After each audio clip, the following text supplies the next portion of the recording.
وہ کام میں نے ایک اور ذریعے سے کر لیا تھا۔ میں نے اس کے سوال کے جواب میں کہا، ہاں میڈم، وہ آپ سے ایک چھوٹا سا کام تھا۔ میں نے یہ بتانا اسے ضروری نہیں سمجھا کہ اس کی جانب سے مایوس ہونے کے بعد میں نے اپنی وہ ضرورت کسی اور انداز میں پوری کر لی ہے۔ اس بدپوشی کی دو وجوہات تھیں۔ نمبر ایک، اگر وہ میری ضرورت کا سن کر اب بھی کام کر دیتی تو میں انکار نہ کرتا۔ نمبر دو، میں اچھا خاصا کنفیوز ہو گیا تھا۔ میڈم کے رویے میں وہ مالک اور ملازم والا مخصوص رنگ مجھے کہیں دکھائی نہیں دے رہا تھا۔ اس دوران وہ یک ٹک بڑی منی خیز نظر سے مجھے دیکھے جا رہی تھی، جیسے میں اس کی کمپنی میں کام کرنے والا کوئی ملازم نہ ہوں بلکہ میرا شمار اس کے قریبی بے تکلف دوستوں میں ہوتا ہو۔ میرے جھجکتے اور متذبذب انداز کو دیکھ کر اس نے دوستانہ لہجے میں کہا، بتاؤ نفیس، تمہیں مجھ سے کیا چاہیے؟ مانگو۔ میں نے نگاہ اٹھا کر اس کی آنکھوں میں دیکھا تو میرا دماغ چکرا کر رہ گیا۔ اس کی آنکھوں میں چمکنے والے تاثرات کسی بڑی غلط فہمی کی راہ ہموار کرنے میں حد سے بزید نظر آتے تھے۔ یہ پہلا موقع تھا کہ وہ مجھے بے تکلفی سے نفیس کہہ کر مخاطب کر رہی تھی، ورنہ اس سے بیشتر اس نے ہمیشہ مجھے نفیس صاحب یا مسٹر نفیس ہی کہا تھا۔ اس کے جملے کا آخری حصہ صرف ایک لفظ پر مشتمل تھا، مانگو، اور یہ میرے لیے بڑا مشکل کام تھا۔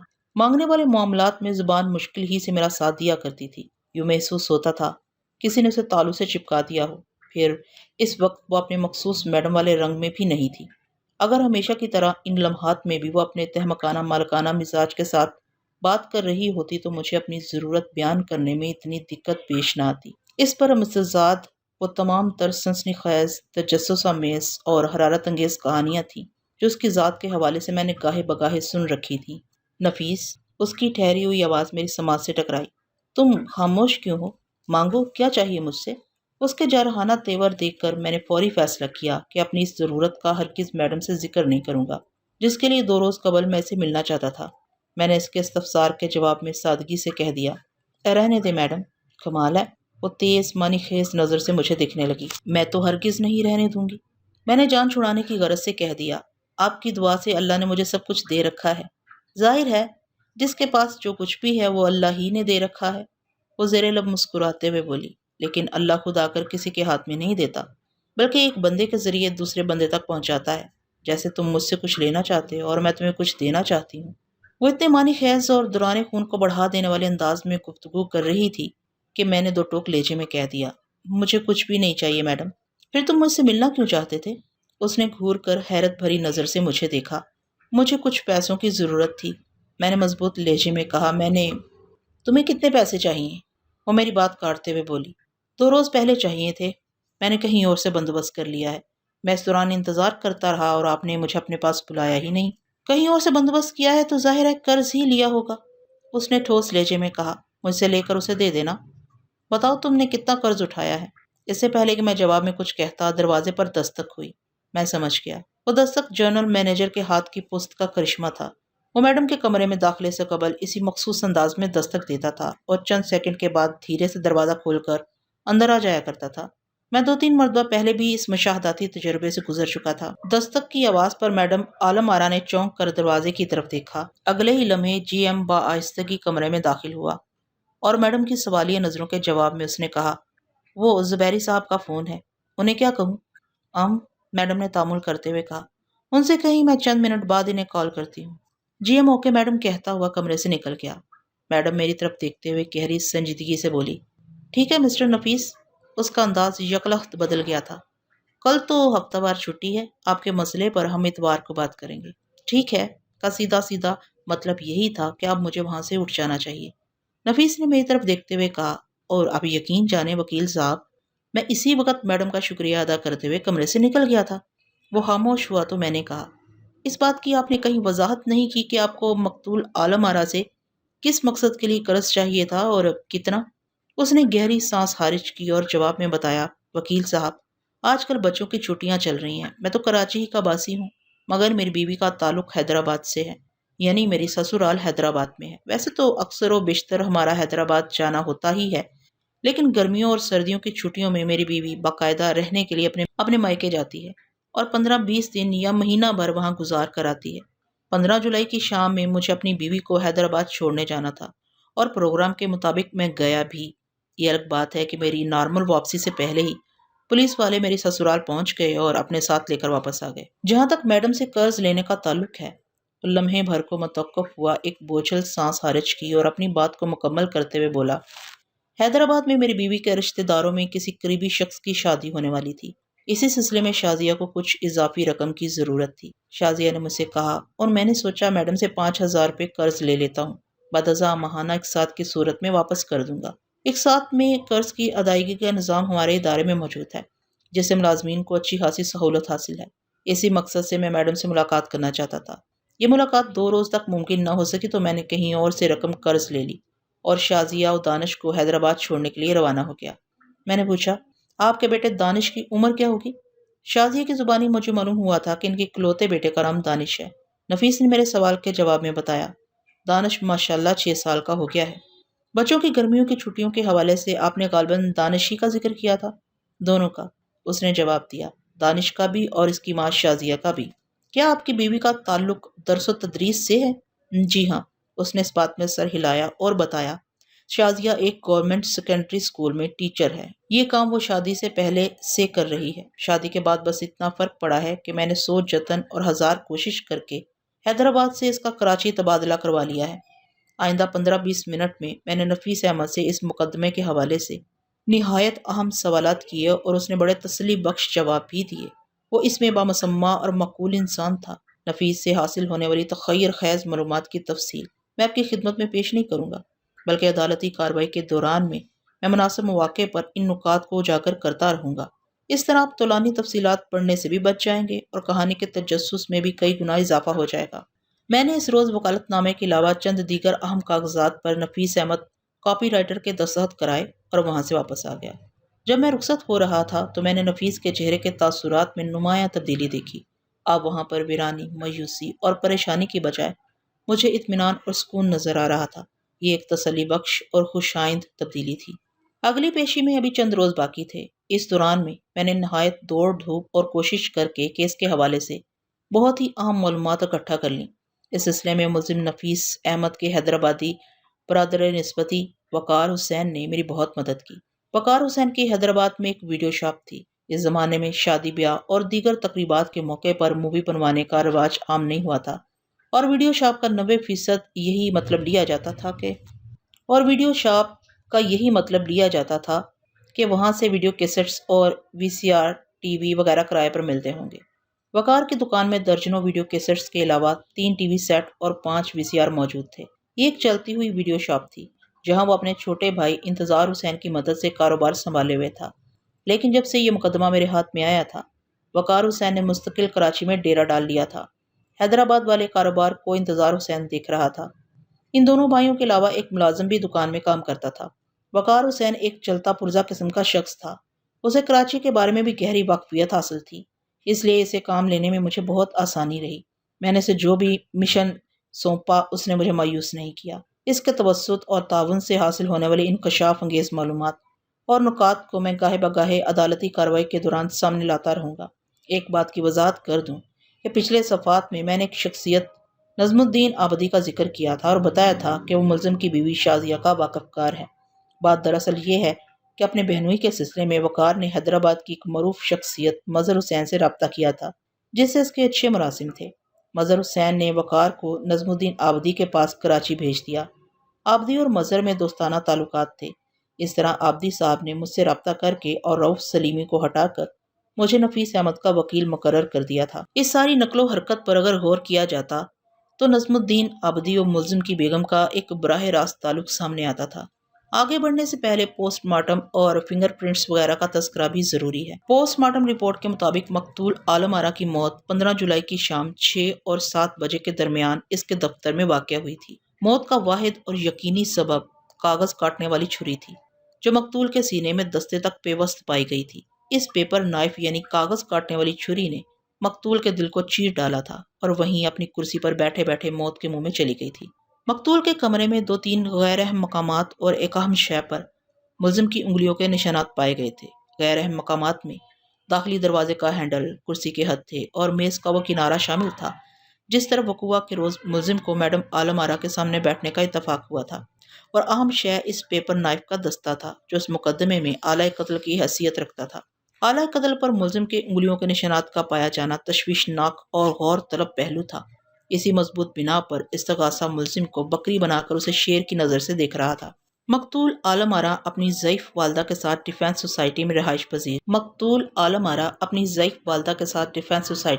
پذیر تھی اپنی موت سے پہلے تک۔ کچھ عرصہ قبل مقتول نے صفدر عباس نامی ایک بزنس مین سے شادی کی تھی۔ یہ شادی لگ بھگ 3 سال چلی۔ اس کے بعد باہمی رنجش اور چپکلش کے نتیجے میں مقتول نے شوہر سے خلا لے لی تھی۔ صفدر عباس سے ناطا ٹوٹنے کے بعد تھوڑے دن ہی گزرے تھے کہ مقتول نے ایک بوڑھے بیوروکریٹ سے شادی کر لی۔ اس کی دوسری شادی صرف 2 ماہ چلی، پھر دونوں کے راستے جدا ہو گئے۔ دوسری شادی کی ناکامی پر مقتول نے زندگی بھر شادی نہ کرنے کا فیصلہ کر لیا، حالانکہ اس کی جسمانی شادابی اور حسن و خوبصورتی ایسی تھی کہ اس کے لیے اچھے اور معیاری رشتوں کی کوئی کمی نہیں رہی تھی۔ موت کے وقت وہ 42 سال کی تھی، لیکن کہیں سے بھی 30 سال سے زیادہ کی نظر نہیں آتی تھی۔ مگر اٹل فیصلہ کرنے کے بعد وہ 1 انچ ادھر ادھر نہیں ہٹی۔ شادی ایسے جھنجٹ کا خیال ذہن سے نکال کر اس نے پوری توجہ کاروبار پر مرکوز کر دی، جس کے نتیجے میں اس کی ایڈورٹائزنگ ایجنسی دن دوگنی اور رات چوگنی ترقی کرتی چلی گئی۔ اور جب اس کا کاروبار عروج پر تھا تو اچانک اس کی زندگی نے دھوکہ دے دیا۔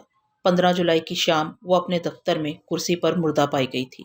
زندگی بڑی رنگین شے ہے، مگر اس کی بے وفائی انتہائی سنگین۔ یہ کیس جب میرے ہاتھ میں آیا تو اس وقت تک اس پر کوئی قابل ذکر کارروائی نہیں ہوئی تھی۔ جج نے وکیل صفائی رؤف سلیمی کی دائر کردہ ملزم کی درخواست ضمانت کو رد کرتے ہوئے اسے جوڈیشل ریمانڈ پر جیل بھیج دیا تھا۔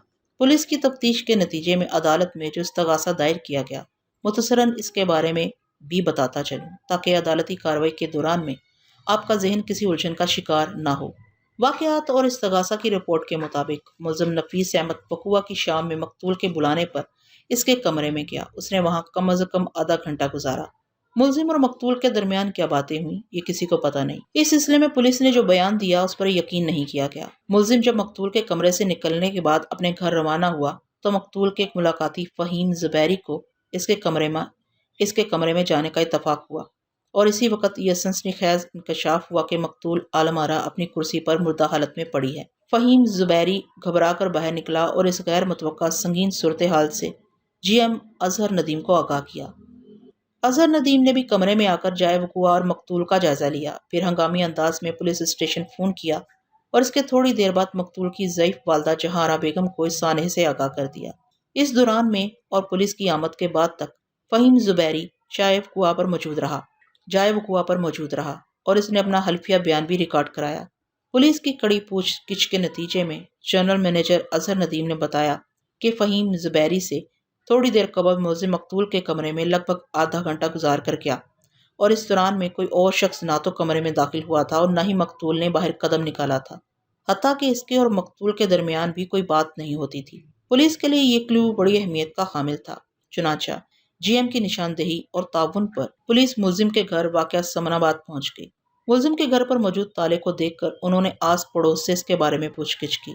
ملزم کے پڑوسی کفیل احمد نے پولیس والوں کو بتایا کہ وہ لوگ حیدرآباد چلے گئے تھے۔ اسی پڑوسی نے اپنی بیوی نگہت سے پوچھ کر پولیس والوں کو ملزم کے سسرال کا پتہ بھی بتا دیا۔ نگہت شازیہ کی پڑوسن بھی تھی اور گہری دوست بھی۔ اسے اس بات کی پوری آگاہی تھی کہ شازیہ وہاں کسی شادی میں شرکت کرنے جا رہی ہے اور مہینہ بھر رہ کر آئے گی۔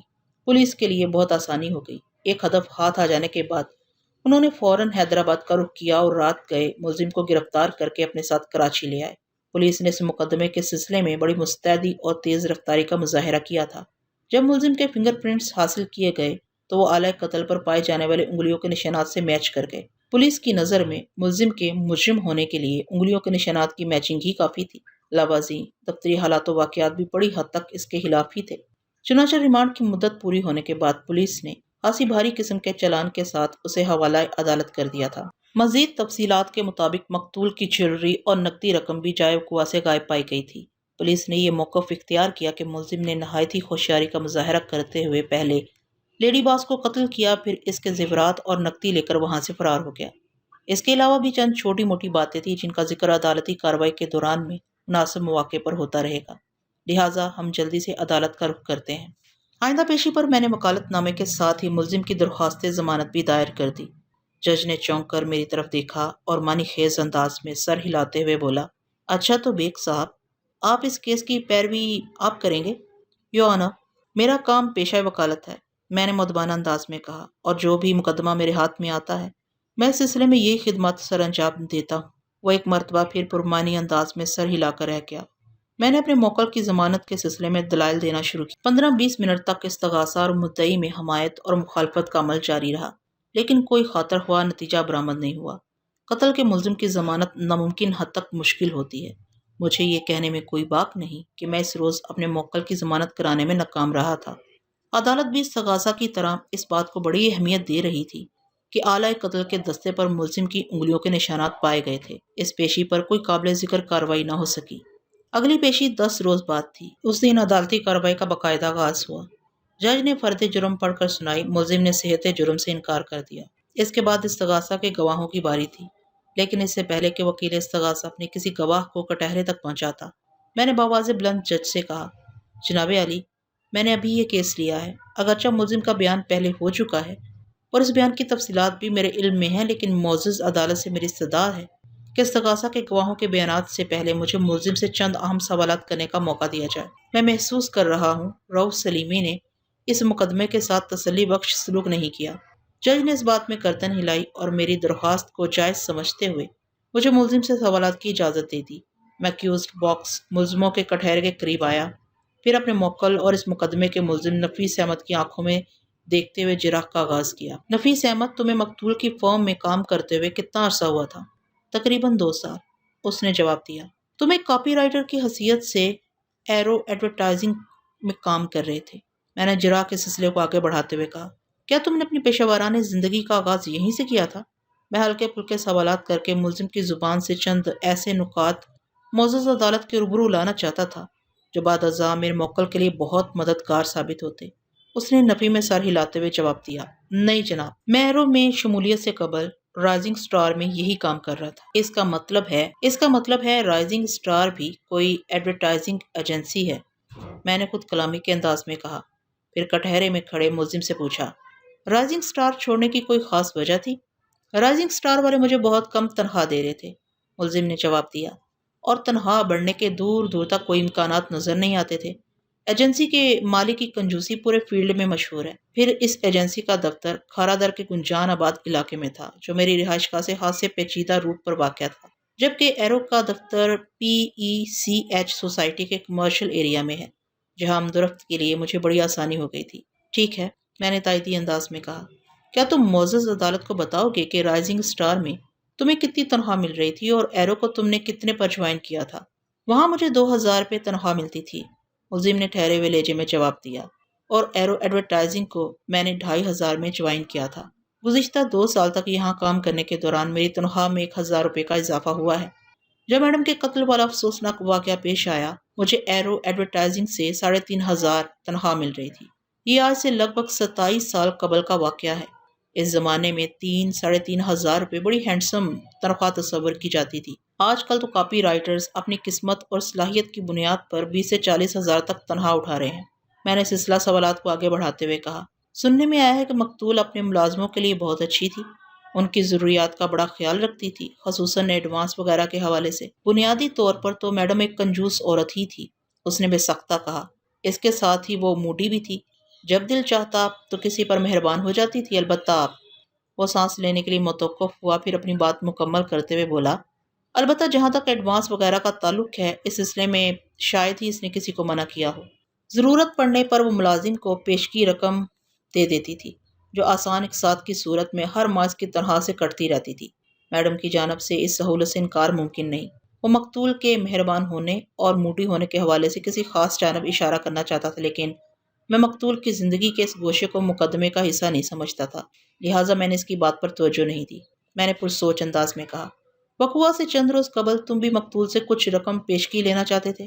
اس نے میرے سوال کے جواب میں وہ تفصیل بیان کی جس کے پیش نظر اسے مقتول سے 5000 روپے پیشگی لینے کی ضرورت پیش آئی تھی۔ پھر بتایا کہ بوجہ میڈم سے ملاقات نہ ہونے کے سبب اس نے کہیں اور سے رقم کا بندوبست کر لیا تھا۔ چنانچہ وقوعہ کے روز جب مقتول نے اسے اپنے کمرے میں بلا کر ملنے کے بارے میں استفسار کیا تو اس نے بتا دیا کہ وہ جس مقصد سے مقتول سے ملاقات کا خواہاں تھا، وہ مقصد ملاقات سے پہلے ہی پورا ہو گیا ہے۔ اس کے باوجود بھی مقتول نے تمہیں رقم کی پیشکش کی تھی؟ جی ہاں، پیشکش کی تھی، لیکن میں نے معذرت کر لی، اس نے جواب دیا۔ میں نے پوچھا، تم نے وقوعہ کے روز مقتول کے کمرے میں لگ بھگ کتنا وقت گزارا تھا؟ استغاثہ کے مطابق تم لگ بھگ آدھا گھنٹہ مقتول کے کمرے میں رہے تھے۔ مجھے اچھی طرح یاد ہے کہ میں اس روز چھٹی سے تھوڑی دیر پہلے یعنی 6:45 میڈم کے کمرے میں داخل ہوا تھا، وہ پروسوک لہجے میں بولا، اور 6:05 یا 6:10 پر میں وہاں سے نکل آیا تھا۔ ان 20-25 منٹ کو لگ بھگ آدھا گھنٹہ کہا جا سکتا ہے۔ مجھے پتا چلا ہے کہ ایرو ایڈورٹائزرز میں 11 بجے کام شروع ہوتا ہے اور شام میں ٹھیک 6 بجے چھٹی ہو جاتی ہے۔ میں نے اس کے چہرے پر نظر جماتے ہوئے کہا، بقوا کے روز جب تم مقتول کے کمرے سے نکل کر گھر کی جانب روانہ ہوئے تو اس وقت تک آفس کا سارا سٹاف جا چکا تھا یا ان میں سے کوئی وہاں موجود تھا؟ اس نے ایک لمحے سوچنے کے بعد جواب دیا، میں نے ایک کمرے میں جھانک کر تو نہیں دیکھا، لیکن میرا خیال ہے اس وقت تک سب لوگ جا چکے تھے سوائے جی ایم صاحب کے۔ تمہارا مطلب ہے اظہر ندیم کے سوا؟ جی ہاں، اظہر ندیم صاحب ہی ہمارے جنرل مینیجر ہیں۔ تم یہ کہنا چاہتے ہو کہ تم نے جی ایم کے کمرے میں جھانک کر دیکھا تھا؟ میں نے تو نہیں، بلکہ جی ایم نے میڈم کے کمرے میں جھانکا تھا، وہ پر اعتماد لہجے میں بولا۔ جبھی مجھے پتا چلا کہ وہ آفس میں موجود ہیں، اس کے 1 منٹ بعد ہی میں وہاں سے رخصت ہو گیا تھا۔ میں بڑی صفائی اور خوبصورتی سے سچویشن بنا رہا تھا، لیکن وکیل استغاثہ کو میری کارکردگی پسند نہ آئی۔ تھوڑی دیر تک وہ خاموشی سے برداشت کرتا رہا، پھر بولنے پر مجبور ہو گیا۔ آبجیکشن یور آنر، اس نے چیخ سے مشابہ لہجے میں کہا، اس عدالت میں عالم آرا مرڈر کیس کی سماعت ہو رہی ہے اور وکیل صفائی دفتری اوقات اور ملازمین کی آمد و شد کو غیر ضروری انداز میں زیر بحث لا کر معزز عدالت کا قیمتی وقت برباد کر رہے ہیں۔ انہیں ایسی غیر متعلقہ جرا سے روکا جائے۔ میں نے وکیل استغاثہ کے اعتراض کا فوری جواب دیتے ہوئے الٹا اسی سے پوچھ لیا، میرے فاضل دوست، آپ کے پاس اس بات کا کیا ثبوت ہے کہ میں جو کچھ کہہ رہا ہوں وہ غیر ضروری اور غیر متعلق ہے؟ جج کو فوراً احساس ہو گیا کہ ہماری باہمی بحث کوئی خطرناک رخ اختیار کر سکتی ہے، لہٰذا اس نے گھمبیر لہجے میں مجھ سے پوچھا، بیگ صاحب، آپ کے خیال میں ملزم سے پوچھے گئے یہ سوالات کسی حوالے سے اس کیس کے لیے اہمیت رکھتے ہیں؟ ایبسلیوٹلی یور آنر، میں یقین بھرے لہجے میں بولا، وقت آنے پر میں اس بات کو ثابت بھی کر سکتا ہوں۔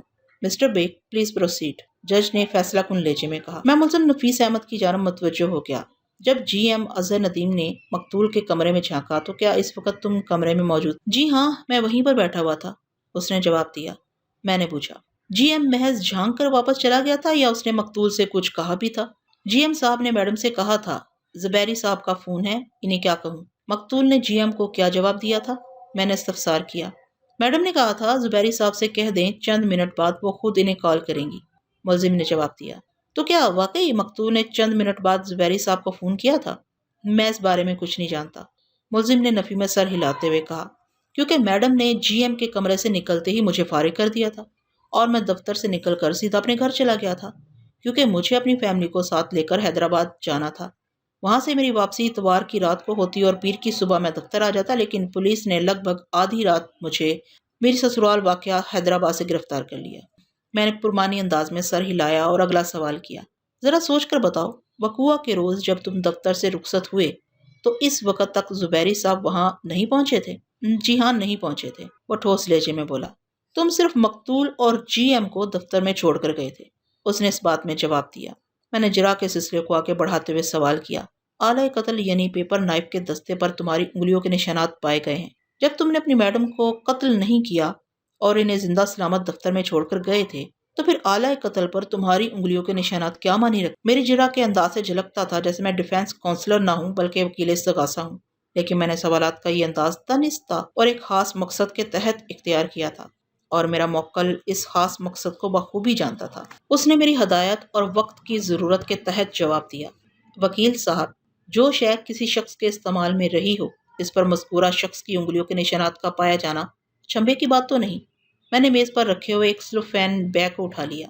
اس بیگ میں آلہ قتل یعنی کاغذ کاٹنے والی چھری محفوظ تھی۔ سبز دستے والی اس چھری کے تیز دھار خطرناک پھل پر جمع ہوا خون بآسانی دیکھا جا سکتا ہے، تاہم اتنے دن گزرنے کے بعد خون کی رنگت سیاہی مائل ہو چکی تھی۔ میں نے مذکورہ سلوفین بیگ کو ملزم کی آنکھوں کے سامنے لہراتے ہوئے دریافت کیا، تمہارا مطلب ہے یہ پیپر نائف تمہارے استعمال میں رہا ہے؟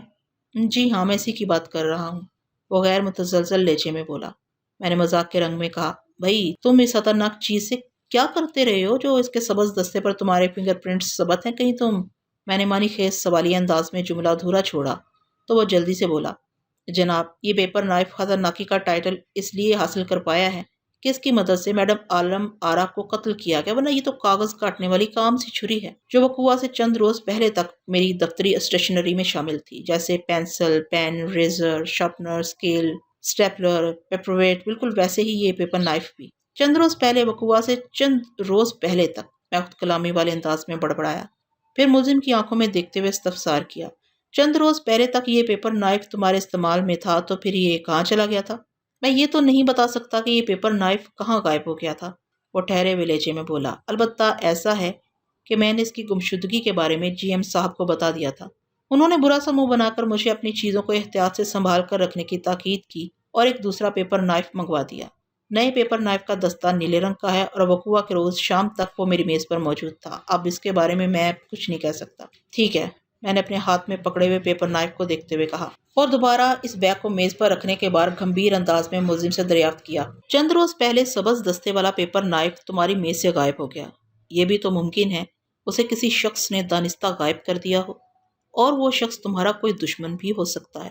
اس کی خواہش رہی ہو کہ تمہیں میڈم عالم آرا کے قتل کے جرم میں گرفتار کر لیا جائے۔ تم نے ان امکانات پر تو غور کیا ہوگا؟ جی ہاں، وہ اس بات میں گردن ہلاتے ہوئے بولا، میں نے بہت غور کیا ہے اس نقطے پر، اور حالات و واقعات کی روشنی میں اس نتیجے پر پہنچا ہوں کہ قاتل نے پہلے میری میز پر سے پیپر نائف غائب کیا، پھر اس کی مدد سے میڈم کو قتل کر دیا۔ لیکن یہ بات میری سمجھ میں نہیں آ رہی کہ میرا دشمن آخر کون ہو سکتا ہے؟ میرے تو سب کے سب اچھے دوست ہیں اور ان کے ساتھ دوستانہ تعلقات بھی اچھے ہیں۔ تم اپنے کام سے کام رکھنے والے سیدھے سادے انسان ہو، میں نے اس کی آنکھوں میں دیکھتے ہوئے کہا۔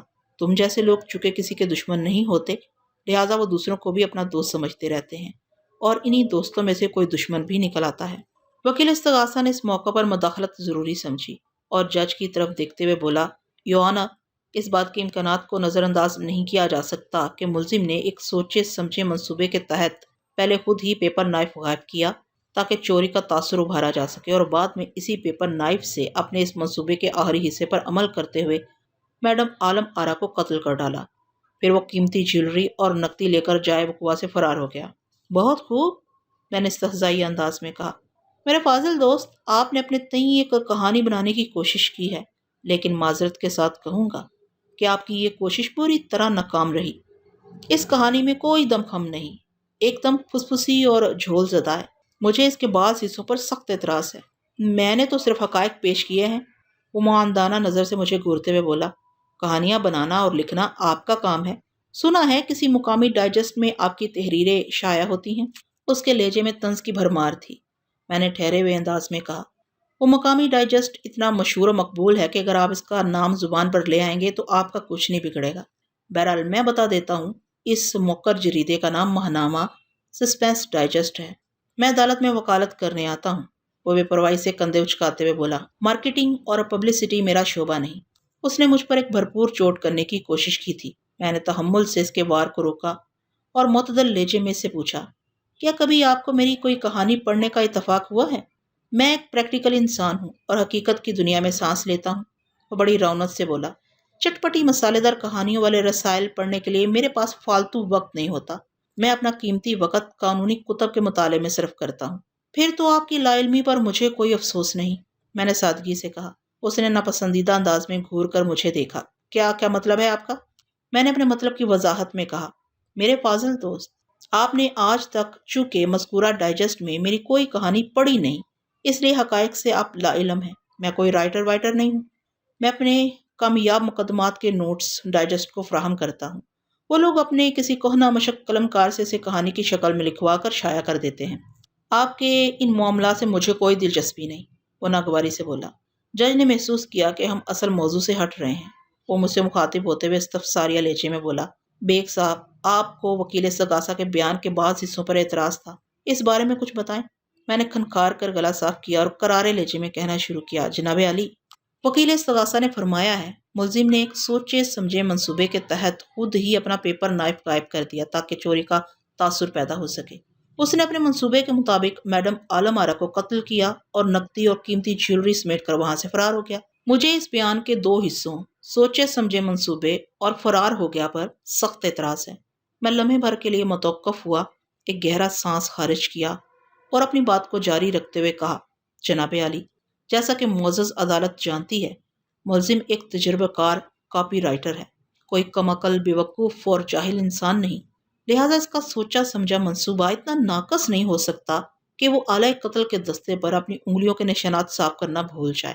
سوچے سمجھے منصوبے کی تعریف یہ ہوتی ہے کہ اس میں ناکامی کے امکانات کو حتی المکان ختم کر دیا جاتا ہے، نہ یہ کہ اتنے سراغ چھوڑ دیے جائیں جن کے سہارے پولیس آسانی سے منصوبہ ساز کو دبوچ لے۔ اس کے برعکس قاتل نے اسی ہوشیاری اور چالاکی کا مظاہرہ کیا ہے۔ اس نے اتنی احتیاط سے ملزم کا پیپر نائف چرایا کہ اس کے دستے پر موجود ملزم کے فنگر پرنٹس انتہائی محفوظ رہے، جن کے سبب میرے موکل کو میڈم عالم آرا کا قاتل سمجھا جا رہا ہے۔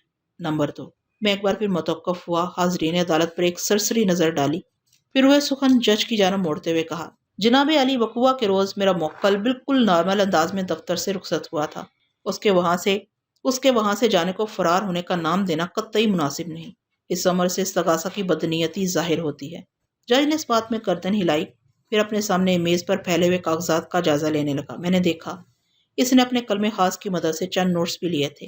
تھوڑی دیر کے بعد اس نے گردن اٹھائی، پہلے دیوار گیر کلاک پر نظر ڈالی، پھر مجھ سے مخاطب ہوتے ہوئے بولا، بیگ صاحب، آپ کی جرح مکمل ہو گئی یا آپ ملزم سے کوئی اور سوال کرنا چاہتے ہیں؟ بس آخری سوال یو آنر، میں نے انگشتے شہادت کو نمایاں کرتے ہوئے کہا۔ اس نے سر کو اس باتی جنبش دی۔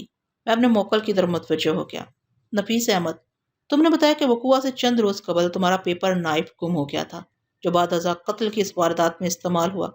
ذرا سوچ کر بتاؤ ان چند روز کی حقیقت کیا ہے؟ 2 روز، 3 روز، 4 روز؟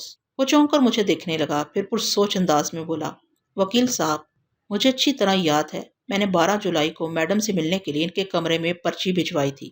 اگلی صبح جب میں اپنی نشست پر پہنچا تو پیپر نائف میری میز سے غائب تھا۔ میں نے اپنے کولیگ سے اس کے بارے میں پوچھا، لیکن کسی نے مثبت جواب نہ دیا۔ اس کے بعد میں نے جی ایم کو صورت حالات سے آگاہ کیا۔ ہمارے دفتر کی تمام خریداری جی ایم صاحب ہی کرتے ہیں، بس ورکرز انہیں اپنی ضروریات سے آگاہ کر دیتے ہیں۔ میڈم ان پر اندھا اعتماد کرتی تھیں۔ بہرحال وہ لمحے بھر کو متوقف ہوا، پھر اضافہ کرتے ہوئے بولا، جی ایم صاحب نے تھوڑی تاکید کے بعد مجھے نیا پیپر نائف دے دیا۔ اس پیپر نائف کا دستہ نیلے رنگ کا تھا۔ جج بار بار دیوار گیر گھڑی کی جانب دیکھ رہا تھا اور میں اس کے سبب سے واقف تھا۔ عدالت کا وقت ختم ہونے میں چند ہی منٹ باقی تھے، تاہم میں نے اپنا کام جاری رکھا اور ملزم کی طرف دیکھتے ہوئے پرخیال انداز میں کہا، نفیس احمد، تم نے 12 جولائی کو میڈم سے ملنے کے لیے اس کے کمرے میں ایک پرچی بھجوائی اور 13 جولائی کی صبح تمہاری میز پر سے پیپر نائف غائب ہو گیا۔ حالانکہ تمہیں اچھی طرح یاد ہے 12 جولائی کو چھٹی کے وقت تم اسے اپنی میز پر ہی چھوڑ کر گئے تھے۔ جی ہاں، آپ بالکل درست کہہ رہے ہیں، میں نے کہا۔ اس کا مطلب ہے 12 جولائی کی شام 6 بجے سے 13 جولائی کی صبح 11 بجے کے دوران یہ پیپر نائف تمہاری میز پر سے غائب کیا گیا تھا، جس نے بعد میں آلۂ قتل کی صورت اختیار کر لی۔ سچویشن بتاتی ہے کہ پیپر نائف کو غائب کرنے میں دفتر ہی کے کسی آدمی کا ہاتھ ہے جو تمہیں قتل کی اس واردات میں پھنسانے کا خواہاں ہے، اور عین ممکن ہے میڈم عالم آرا کا قتل بھی اسی شخص نے کیا ہو۔ میں نے لمحاتی توقف میں معنی خیز نظر سے جج کی طرف دیکھا، پھر دوبارہ کٹہرے میں کھڑے ملزم کی جانب متوجہ ہو گیا۔ نفیس احمد، تمہارے اس پروگرام سے اور کون واقف تھا کہ تم میڈم سے ملاقات کرنے اس کے کمرے میں جانے والے ہو؟ یہ بات صرف ایک ہی شخص کو پتا تھی، اس نے الجھن زدہ لہجے میں جواب دیا، جس کے ذریعے میں نے میڈم تک وہ پرچی پہنچائی تھی۔ مگر اس شخص کا نام بھی تو ہوگا نا کوئی؟ میں نے سرسراتی ہوئی آواز میں پوچھا۔ اکبر حیدر، نفیس نے جواب دیا۔ اس کے ساتھ ہی عدالت کا مقررہ وقت ختم ہو گیا۔ آئندہ پیشی پر میں نے جج سے درخواست کی کہ میں اس مقدمے کے تحقیقاتی آفیسر سے چند سوالات کرنا چاہتا ہوں۔ کسی بھی کیس میں تفتیشی آفیسر یا انکوائری آفیسر کی حیثیت استغاثہ کے ایک گواہ جیسی ہوتی ہے جسے ہر پیشی پر عدالت میں حاضر رہنا پڑتا ہے۔ اس مقدمے کا آئی او رینک کے اعتبار سے ایک انسپیکٹر تھا اور اس کا نام جمشید غوری تھا۔ جج کے اشارے پر جمشید غوری گواہوں کے کٹہرے میں آ کر کھڑا ہو گیا۔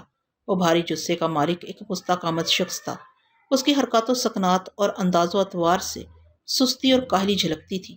میری سمجھ میں نہ آ سکا کہ وہ کسی مقدمے میں انویسٹیگیشن کیسے کرتا ہوگا۔ اس کی ماشاءاللہ مستعدی کو دیکھ کر تو یہی لگتا تھا کہ اگر کوئی بچہ بھی اسے موٹا کہہ کر بھاگ جائے تو وہ اپنی تمام تر کوششوں کے باوجود بھی اس کی گرد پا کو نہیں پا سکتا۔ میں نے سر تپا آئی او کو تنقیدی نظر سے دیکھا اور سراہنے والے انداز میں کہا، غوری صاحب، آپ کی پھرتی کو ماننا پڑے گا۔ اگر آپ کی جگہ کوئی اور تفتیشی آفیسر ہوتا تو شاید دوسرے روز ہی وہ ملزم تک رسائی حاصل کرنے میں کامیاب ہو پاتا۔ وکیل صفائی کی زبان سے ستائشی الفاظ سننے کی میرے کانوں کو عادت تو نہیں، بہرحال اس تعریف کا بہت شکریہ۔ وہ میرے لہجے میں شامل طنز کو اور میں اس کے الفاظ کی کاٹ کو بخوبی سمجھ رہا تھا، لہٰذا ادھر ادھر کی باتوں میں پڑے بغیر میں اصل موضوع کی طرف آ گیا۔ میں نے گہری سنجیدگی سے سوال کیا۔ غوری صاحب، آپ کو اس واقعے کی اطلاع کس نے اور کب دی تھی؟ مقتول کے دفتر سے اس کے جنرل مینیجر نے فون کیا تھا، آئیو نے جواب دیا، لگ بھگ شام 7 بجے۔ اور آپ جائے واردات پر کب پہنچے؟ 7:30 بجے۔ آپ کی مستعدی واقعی باکمال ہے، میں نے اس کی آنکھوں میں دیکھتے ہوئے کہا۔ آپ 7:30 بجے جائے وقوع پر پہنچے اور ٹھیک 9 بجے رات آپ ملزم کے گھر واقع سمن آباد پہنچ گئے۔ گھنٹے سوا گھنٹے میں آپ نے وقوع کی کارروائی کو نپٹا ڈالا۔ سمن آباد سے جب یہ پتا چلا کہ ملزم اپنی فیملی کے ساتھ حیدرآباد گیا ہے تو آپ آنن فانن میں حیدرآباد روانہ ہو گئے۔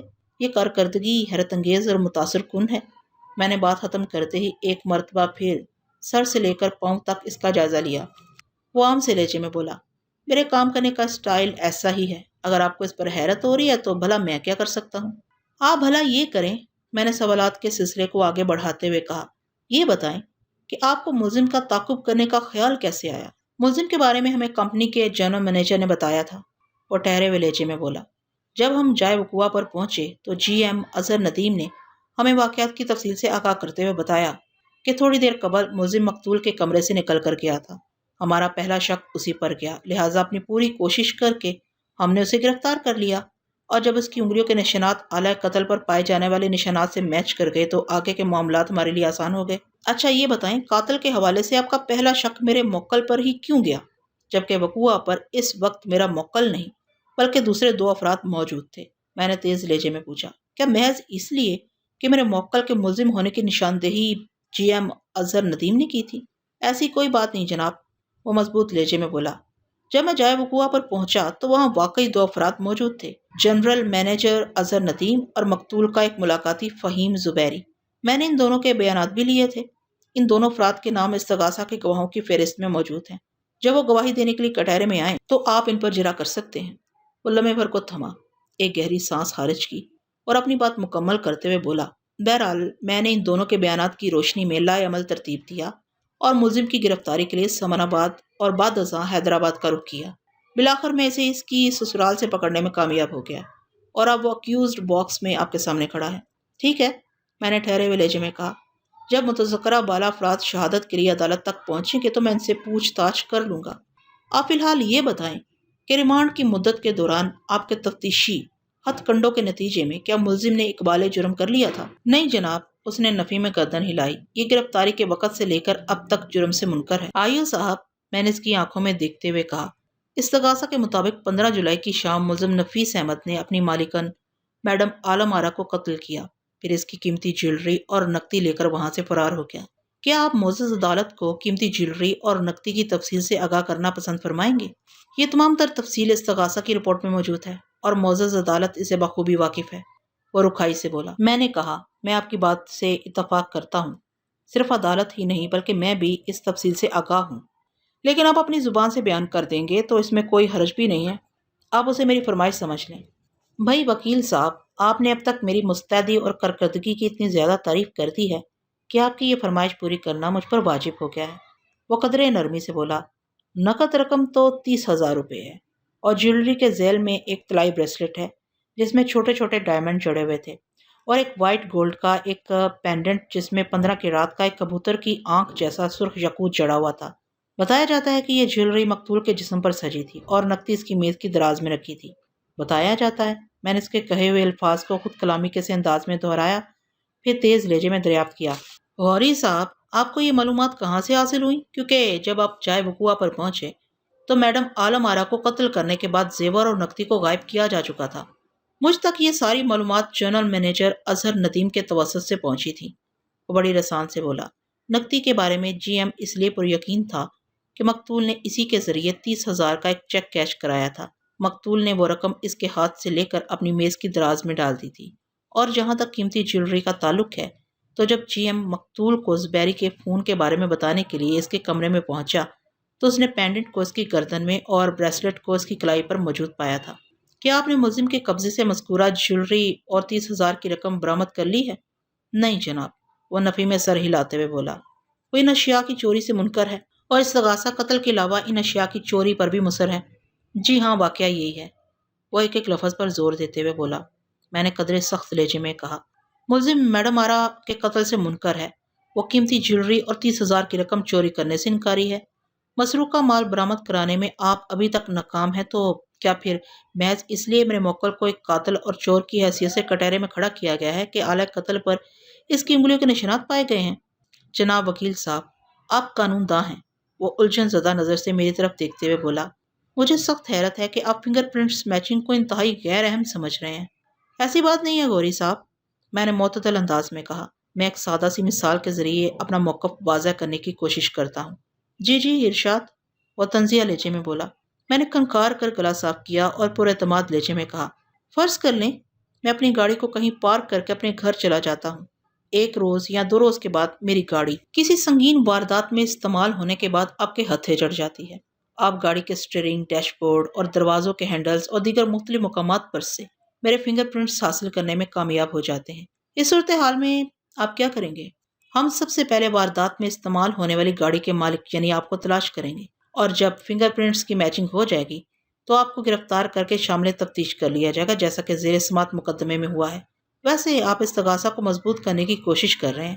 مثال تو واقعی میں نے بڑی عمدہ اور برمحل دی ہے، میں نے تیز نظر سے انکوائری آفیسر کو گھورتے ہوئے کہا۔ لیکن غوری صاحب، لگتا ہے آپ کے احساسات آپ کو سنگین نوعیت کا دھوکہ دے رہے ہیں۔ آپ کو فوری طور پر کسی ماہر نفسیات سے رجوع کرنا چاہیے۔ کیا مطلب ہے آپ کا؟ وہ برہمی سے بولا۔ میں نے ٹھہرے ہوئے لہجے میں کہا، میرے کہنے کا سیدھا سادہ سا مطلب یہ ہے کہ جو لوگ تصویر کا ایک رخ دیکھ کر کوئی حتمی اندازہ قائم کر لیتے ہیں اور اپنے سوا سب کو غلط سمجھتے ہیں، ان کی عقل اور احساسات پر ماتم ہی کیا جا سکتا ہے۔ میں نے اپنی گاڑی کے حوالے سے تصویر کا ایک رخ آپ کو دکھایا اور آپ نے دوسرے رخ پر نظر ڈالنے کی زحمت کیے بغیر ایک فتویٰ صادر کر دیا۔ آپ کے اس رویے کو کسی بھی قیمت پر صحت مند قرار نہیں دیا جا سکتا، اس لیے میں نے آپ کو کسی ماہر نفسیات سے رجوع کرنے کا مشورہ دیا ہے۔ دوسرا رخ؟ وہ زیر لب بڑبڑایا، پھر حقیقی امیز انداز میں مستفسر ہوا۔ آپ کے خیال کے مطابق اس تصویر کا دوسرا رخ کیا ہو سکتا ہے؟ یہ آپ نے ایک معقول سوال کیا گوری صاحب، میں نے قدرے نرم لہجے میں کہا۔ اس تصویر کا پہلا رخ تو یہ تھا کہ میری گاڑی کسی سنگین واردات میں استعمال ہونے کے بعد پولیس کے ہتھے چڑھ گئی۔ پولیس ٹریس کرتے ہوئے مجھ تک پہنچی اور فنگر پرنٹس میچنگ کے بعد مجھے اس واردات کا ذمہ دار قرار دیتے ہوئے گرفتار کر لیا۔ ایم آئی رائٹ؟ ٹھیک ہے، لیکن یہ بات آپ پہلے بھی بتا چکے ہیں، بیزاری سے بولا۔ میں اس تصویر کے دوسرے رخ کے بارے میں جاننا چاہتا ہوں۔ دوسرا رخ یہ ہے غوری صاحب، میں نے ٹھہرے ہوئے لہجے میں اسے مخاطب کیا، پھر اس کی آنکھوں میں دیکھتے ہوئے کہا، جیسا کہ میں نے پہلے رخ کے بیان کی ابتدا میں بتایا ہے، میں اپنی گاڑی کو کہیں پارک کر کے اپنے گھر چلا جاتا ہوں۔ دوسرے رخ کے مطابق اگلی صبح میں وہاں جا کر دیکھتا ہوں تو میری گاڑی پارکنگ ایریا پر نظر نہیں آتی۔ میں ادھر ادھر موجود لوگوں سے اپنی گاڑی کی گمشدگی کے بارے میں پوچھ تاچھ کرتا ہوں، لیکن کسی کو بھی معلوم نہیں کہ میری گاڑی کہاں غائب ہو گئی۔ اس صورتحال سے میں اسی نتیجے پر پہنچتا ہوں کہ کسی گاڑی چور نے موقع پا کر میری گاڑی پار کر دی ہے۔ میں اپنی گاڑی کی چوری کی رپورٹ متعلقہ تھانے میں درج کروا دیتا ہوں اور گھر آ جاتا ہوں۔ اس واقعے کے 1 روز یا 2 روز کے بعد یا 3 روز کے بعد میری گاڑی کسی سنگین واردات میں استعمال ہونے کے بعد آپ کے محکمے کے ہتھے چڑھ جاتی ہے۔ چوری ہونے سے پہلے وہ چونکہ میرے استعمال میں رہی تھی، لہٰذا اس کے اسٹیئرنگ، ڈیش بورڈ، دروازوں اور دیگر مختلف مقامات پر میری انگلیوں کے نشانات بھی ملیں گے۔ کیا صورت میں بھی پولیس کھوجتی ہوئی مجھے تک پہنچے گی اور مجھے اس سنگین واردات کا ذمہ دار ٹھہرائے گی؟ وہ الجھ کر رہ گیا، پھر متاملانہ انداز میں بولا، یہ صورتحال قدرے مختلف ہوگی۔ پولیس تفتیش کے دوران میں کھوج لگاتے ہوئے آپ تک تو ضرور پہنچ سکتی ہے، لیکن آپ چونکہ اپنی گاڑی کی گمشدگی کی رپورٹ درج کروا چکے ہیں، لہٰذا آپ کو سر دست اس سنگین واردات کا ذمہ دار نہیں ٹھہرایا جائے گا۔ پھر اس سچویشن میں پولیس کی سوچ کا زاویہ کیا ہوگا؟ میں نے سرسراتی ہوئی آواز میں سوال کیا۔ پولیس یہی سوچے گی کہ کسی نے آپ کی گاڑی کو چوری کرنے کے بعد اس واردات میں استعمال کیا ہے۔ آئیو جمشید غوری نے جواب دیا، پولیس اپنی ضروری کارروائی کرنے کے بعد گاڑی آپ کے حوالے کر دے گی، یعنی مجھے مورد الزام نہیں ٹھہرایا جائے گا۔ بالکل نہیں، وہ قطعی لہجے میں بولا۔ Thank you my dear inspector Jamshed Ghori صاحب۔ عدالت میں کسی کیس کی باقاعدہ سماعت شروع ہو جاتی ہے تو پھر وقت گزرنے کا بالکل احساس نہیں ہوتا۔ عدالتی کارروائی دلچسپ اور سنسنی خیز انداز میں آگے بڑھتی ہے، ایک کے بعد دوسری تاریخ بڑھتی رہتی ہے۔ ہمارے ساتھ بھی کچھ اسی قسم کی صورتحال تھی، پتہ ہی نہ چلا 10 دن پر لگا کر اڑ گئے۔ تاہم اس دوران میں وقار حسین مسلسل میرے رابطے میں رہا تھا۔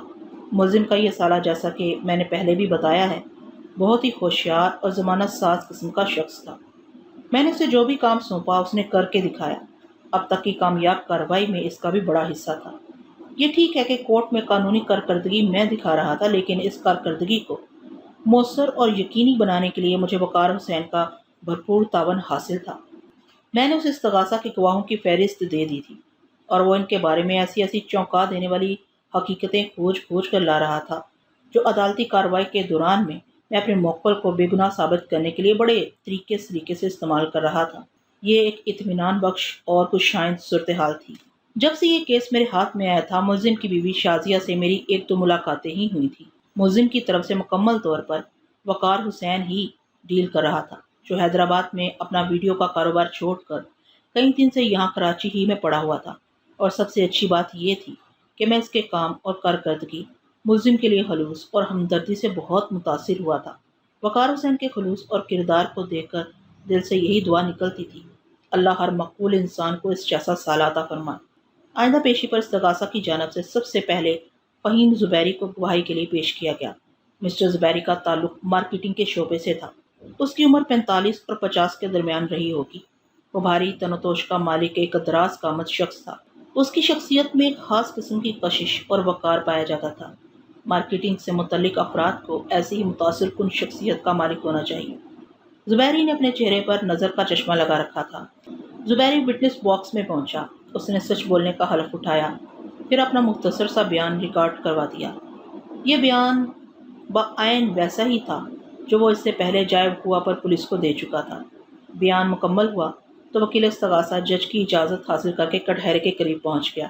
زبیری صاحب، وکیل استغاثہ نے جرح کا آغاز کرتے ہوئے کہا، آپ کو یقیناً میڈم عالم آرا کی موت کا بڑا دکھ ہوا ہوگا، کیونکہ آپ کے مقتول کے ساتھ بڑے خوشگوار مراسم تھے۔ جی ہاں، آپ بالکل ٹھیک کہہ رہے ہیں۔ وہ اس بات میں سر ہلاتے ہوئے گہری سنجیدگی سے بولا، ایڈورٹائزنگ اور مارکیٹنگ تقریباً ملتے جلتے شعبے ہیں اور ان میں اکثر و بیشتر ایک دوسرے سے کام پڑتا رہتا ہے۔ میڈم عالم آرا سے میرے مراسم کی مدت لگ بھگ 5 سال ہے۔ جب اس نے ایرو ایڈورٹائزرز کا آغاز کیا تھا، شروع کے 2-3 سال یہ کمپنی خاطر خواہ چل نہیں سکی۔ اس میں عالم آرا کی ناتجربہ کاری کے علاوہ فوری فیصلوں کا بھی خاصا عمل دخل رہا تھا، لیکن جب سے اس نے مجھ سے مشورہ کرنا شروع کیا، کام میں بہتری آنے لگی اور پچھلے 1 سال سے تو ماشاءاللہ یہ کمپنی گولی کی رفتار سے دوڑ رہی ہے۔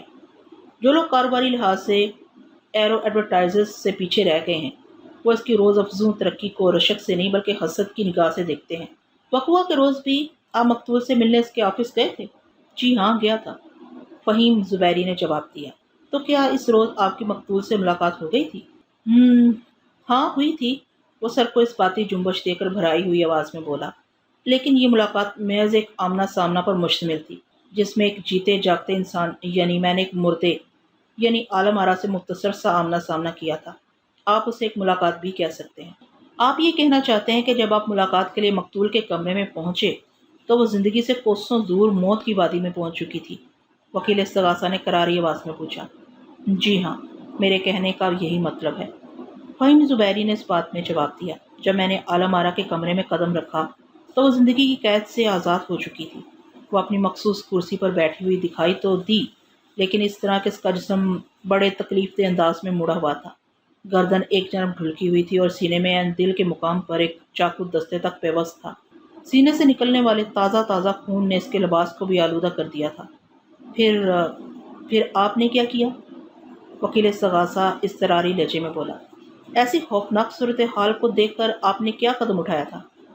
میں عالم آرا کو اس سنگین صورتحال میں دیکھ کر پریشان ہو گیا، گواہ نے گہری سنجیدگی سے جواب دیا۔ اسی پریشانی میں جی ایم اظہر کے پاس پہنچا اور اسے عالم آرا کی حالت کے بارے میں بتایا۔ وہ میرے ساتھ عالم آرا کے کمرے میں پہنچا، اس کی لاش کو کرسی پر موجود دیکھ کر فکر مند ہو گیا۔ اسی فکر مندی میں جی ایم کی زبان سے بے ساختہ نکلا، ابھی تھوڑی دیر پہلے تک تو میڈم ٹھیک ٹھاک تھیں، چند منٹ بیشتر نفیس ان سے مل کر گیا ہے۔ میں نے اس خطرناک صورتحال کے پیش نظر جی ایم کو مشورہ دیا کہ وہ فوری طور پر پولیس کو اس واقعے سے آگاہ کر۔ میری بات اظہر ندیم کی سمجھ میں آ گئی۔ اس نے پہلے پولیس اسٹیشن فون کر کے قتل کی اس واردات کے بارے میں اطلاع دی، پھر عالم آرا کی ضعیف والدہ جہاں آرا کو اس کی رہائش گاہ پر فون کر دیا۔ پولیس والے جہاں آرا سے پہلے وہاں پہنچ گئے اور آتے ہی قانونی کارروائی میں مصروف ہو گئے۔ وکیل استغاثہ نے مزید 2-4 سوالات کے بعد گواہ کو فارغ کر دیا۔ میں اپنی باری پر جج کی اجازت پا کر وٹنس باکس کے قریب پہنچ گیا۔ چند لمحات تک میں ٹٹولتی ہوئی نظر سے استغاثہ کے گواہ کو گھورتا رہا۔ وہ میرے اس دیکھنے سے ذرا سا بھی نروس نہیں ہوا۔ جس سے اندازہ ہوا کہ وہ اندر سے کھوکھلا نہیں بلکہ بھرا ہوا ہے۔ میں نے سلسلہ سوالات کا آغاز کرتے ہوئے کہا، زبیری صاحب، جیسا کہ وکیل استغاثہ کی جرح کے جواب میں آپ نے بتایا ہے، گزشتہ 5 سال سے مقتول کے ساتھ بڑے خوشگوار کاروباری تعلقات رہے، یعنی مقتول کے لیے آپ کا کردار ایک سچے خیر خواہ کا ابھر کر سامنے آتا ہے، اسی لیے تو آپ کو مقتول کی موت کا دلی صدمہ بھی ہوا ہے۔ میں کچھ غلط تو نہیں کہہ رہا ہوں؟ نہیں وکیل صاحب، وہ نفی میں گردن ہلاتے ہوئے بولا، آپ تو میرے محسوسات اور جذبات کی ترجمانی کر رہے ہیں۔ ٹھیک ہے، اب میں آپ کے محسوسات کی گہرائی میں جاتا ہوں، میں نے معتدل لہجے میں کہا۔ آپ نے وکیل سرکار کو یہ بھی بتایا ہے کہ ایرو ایڈورٹائزرز نے شروع کے 2-3 سال میں کوئی خاص کارنامہ انجام نہیں دیا، بلکہ اس کی کارکردگی اوسط سے بھی نیچے رہی تھی، بہت نیچے۔ لیکن نہ تجربہ کار عالم آرا نے جب آپ کی مشاورت سے فیض اٹھانا شروع کیا تو اس کا بزنس دن دگنی رات چوگنی ترقی کرتا چلا گیا، اور اب وہ عروج پر تھا۔ آپ سے میرا سوال یہ ہے کہ جب آپ کے 5 سال سے مقتول کے ساتھ بڑے مخلصانہ تعلقات تھے تو آپ نے ابتدا ہی سے اسے اپنے قیمتی مشوروں سے کیوں نہیں نوازا تھا؟ دیکھیں وکیل صاحب، وہ ٹھہرے ہوئے لہجے میں بولا، ہر شخص کا اپنا اپنا سٹائل ہوتا ہے۔ میری ہمیشہ سے یہ عادت رہی ہے کہ اس وقت تک میں کسی کے معاملات میں دخل نہیں دیتا جب تک وہ خود مجھ سے نہ کہے، یعنی مجھ سے کوئی صلاح مشورہ نہ مانگے۔ مقتول کے سلسلے میں بھی کچھ اسی نوعیت کے حالات رہے تھے۔ سٹائل اور عادت کی حقیقت سے تو انکار ممکن نہیں، میں نے صاف کوئی کا مظاہرہ کرتے ہوئے کہا، لیکن جہاں سنجیدہ، مخلصانہ اور خوشگوار تعلقات پائے جاتے ہوں، وہاں اپنے تعلق دار کا نقصان اور ناکامیابی کو دیکھ کر اپنے سٹائل اور عادت کو تبدیل کرنے میں کوئی حرج نہیں ہوتا۔ اینی ہاؤ، میں نے جملہ ادھورا چھوڑ کر ایک گہری سانس لی، پھر گواہ سے مخاطب ہوتے ہوئے کہا، زبیری صاحب، وقوعہ کے روز جب آپ مقتول کے کمرے میں پہنچے تو وہ زندگی کو خدا حافظ کہہ چکی تھی۔ آپ نے اسے مردہ حالت میں اپنی کرسی پر بیٹھے ہوئے دیکھا۔ آپ کے بیان کے مطابق اس کے سینے میں عین دل کے مقام پر ایک چاقو دستے تک دھنسا ہوا تھا۔ کیا اب بھی آپ کا یہی خیال ہے کہ مقتول کو ایک چاقو کی مدد سے قتل کیا گیا تھا؟ وہ میری بصارت کا پہلا تاثر تھا، وہ وضاحت کرتے ہوئے بولا۔ پہلی نظر میں وہ مجھے ایک چاقو ہی لگا تھا، سبز دستے والا چاقو، لیکن پھر تھوڑی دیر کے بعد یہ بات میرے علم میں آ گئی کہ وہ کوئی چاقو نہیں بلکہ کاغذ کاٹنے والی ایک چھری یعنی پیپر نائف تھا۔ ٹھیک ہے، آپ کی وضاحت میں وزن ہے، میں نے معتدل انداز میں کہا۔ پھر پوچھا، زبیری صاحب، کیا آپ کو یہ اعزاز حاصل تھا کہ آپ کسی بھی وقت مقتول سے ملنے اس کے کمرے میں داخل ہو جائیں، کسی کو بتائے بغیر، کسی سے پوچھے بغیر؟ وہ بڑی رسان سے بولا، میرا خیال ہے ہمارے درمیان جس نوعیت کے مضبوط تعلقات تھے، ان کی بنا پر میں اگر ایسے ہی مقتول سے ملنے پہنچ جاتا تو اسے کوئی اعتراض نہ ہوتا، لیکن مینرز اور ایٹیکیٹس بھی کوئی شے ہے۔ ہماری سوشل ویلیوز اس حرکت کی اجازت نہیں دیتی۔ انسان کو کسی بھی پریمیسز کے قواعد و ضوابط کو فالو کرنا پڑتا ہے۔ ہر آفس کا ایک ایٹماسفیئر ہوتا ہے، اس کے مطابق چلنا چاہیے۔ یوں ہی منہ اٹھائے کسی کے کمرے میں داخل ہونا قطعاً مناسب ہے۔ وہاں پر موجود لوگوں کے توسط کو تو استعمال کرنا ہی پڑتا ہے۔ اس وضاحت کے لیے آپ کا بہت بہت شکریہ زبیری صاحب، میں نے معتدل لہجے میں کہا۔ آپ کے الفاظ سے ظاہر ہوتا ہے کہ وقوعہ کے روز سے آپ نے بھی مقتول کے کمرے تک رسائی حاصل کرنے کے لیے ایرو ایڈورٹائزرز کا توسط استعمال کیا تھا۔ جی ہاں، بالکل، میں ایک اصولی آدمی ہوں، وہ پر اعتماد لہجے میں بولا۔ میں نے جرا کا رخ اپنی مرضی کی طرف لاتے ہوئے استغاثہ کے گواہ سے سوال کیا، زبیری صاحب، وقوعہ کے روز جب آپ مقتول کے آفس پہنچے تو وہاں کون کون موجود تھا؟ جب میں دفتر کے اندر داخل ہوا تو پتہ چلا مقتول کے علاوہ جی ایم اظہر ندیم وہاں موجود تھا، اس نے جواب دیا، اور جی ایم کی موجودگی کی بھی میں توقع کر رہا تھا کیونکہ تھوڑی دیر پہلے میری فون پر اس سے بات بھی ہو چکی تھی۔ ہاں، فون پر بات ہونے سے یاد آیا، میں نے چونکنے کی اداکاری کرتے ہوئے کہا، وقوعہ کے روز آپ کی مقتول سے ملاقات طے تھی؟ جی ہاں، آپ کا خیال بالکل درست ہے۔ کیا یہ صحیح ہے کہ وقوعہ پر پہنچنے سے تھوڑی دیر پہلے آپ نے ایرو ایڈورٹائزرز میں فون کیا تھا اور غالباً آپ کی بات جی ایم اظہر ندیم سے ہوئی تھی؟ غالباً نہیں بلکہ یقیناً، وہ پورے تکن سے بولا۔ آپ نے جی ایم سے کیا کہا تھا؟ میں نے پوچھا۔ اس نے بتایا، میں نے اسے کہا تھا کہ میں مقتول سے ملاقات کرنے آ رہا ہوں، کیا وہ دفتر میں موجود ہے؟ جی ایم نے آپ کے اس سوال کا کیا جواب دیا تھا؟ اس نے کہا تھا، میڈم اپنے کمرے میں موجود ہے، گواہ نے بتایا، اور یہ کہ وہ چند منٹ میں مجھے فون کرے گی۔ جب یہ بات ہوئی اس وقت آپ کہاں تھے؟ اپنے دفتر پروجیکٹر ٹریڈرز میں۔ پروجیکٹر ٹریڈرز کا آفس کہاں واقع ہے؟ میں نے استفسار کیا۔ میں غیر محسوس انداز میں بڑی صفائی سے اسے اپنے مقصد کی طرف لا رہا تھا، اور اب منزل مجھ سے چند سوالات کی دوری پر کھڑی نظر آ رہی تھی۔ اس نے میرے سوال کے جواب میں بتایا، پروجیکٹر ٹریڈرز کا آفس کلفٹن کے علاقے میں واقع ہے۔ میں نے پوچھا، تو کیا چند منٹ بعد واقعی مقتول نے آپ سے فون پر بات کی تھی؟ جی ہاں، تھوڑی دیر میں عالم آرا کا فون آ گیا تھا، وہ تائیدی انداز میں گردن ہلاتے ہوئے بولا، اور اس نے کہا تھا کہ میں فوراً چلا ہوں۔ وہ اپنے دفتر میں موجود میرا انتظار کر رہی ہے۔ ذرا سوچ کر بتائیں، میں نے پرجوش لہجے میں کہا۔ اس سوال کا بہت سوچ سمجھ کر جواب دینا ضروری ہے۔ جب مقتول نے آپ کو فون کیا اور اپنے آفس میں آنے کو کہا، اس وقت شام کا کیا بجا تھا؟ مجھے اچھی طرح یاد ہے، وہ مضبوط لہجے میں بولا۔ اس وقت شام کے 6:15 بجے تھے۔ اور آپ کتنے بجے مقتول کے دفتر پہنچے تھے؟ 6:45 بجے، اس نے جواب دیا۔ یہاں پہنچ کر آپ کی سب سے پہلے کس سے ملاقات ہوئی تھی؟ میں سیدھا جی ایم کے کمرے میں پہنچا تھا۔ آپ نے وکیل استغاثہ کی جرح کے جواب میں بتایا ہے کہ جب آپ نے مقتول کے کمرے میں قدم رکھا تو وہ زندگی کی قید سے آزاد ہو چکی تھی۔ اس خوفناک صورتحال کو دیکھ کر آپ گھبرا گئے اور پریشانی کے عالم میں دوڑتے ہوئے جی ایم کے کمرے تک پہنچے اور اسے مقتول کے قتل کے بارے میں بتایا۔ جی ایم اپنی کرسی سے اٹھا اور آپ کی معیت میں مقتول کے کمرے تک پہنچا اور مقتول کو دیکھ کر بے سخت اس کی زبان سے نکلا، ابھی تھوڑی دیر پہلے تک تو میڈم ٹھیک ٹھاک تھی، چند منٹ بیشتر نفیس ان سے مل کر گیا ہے۔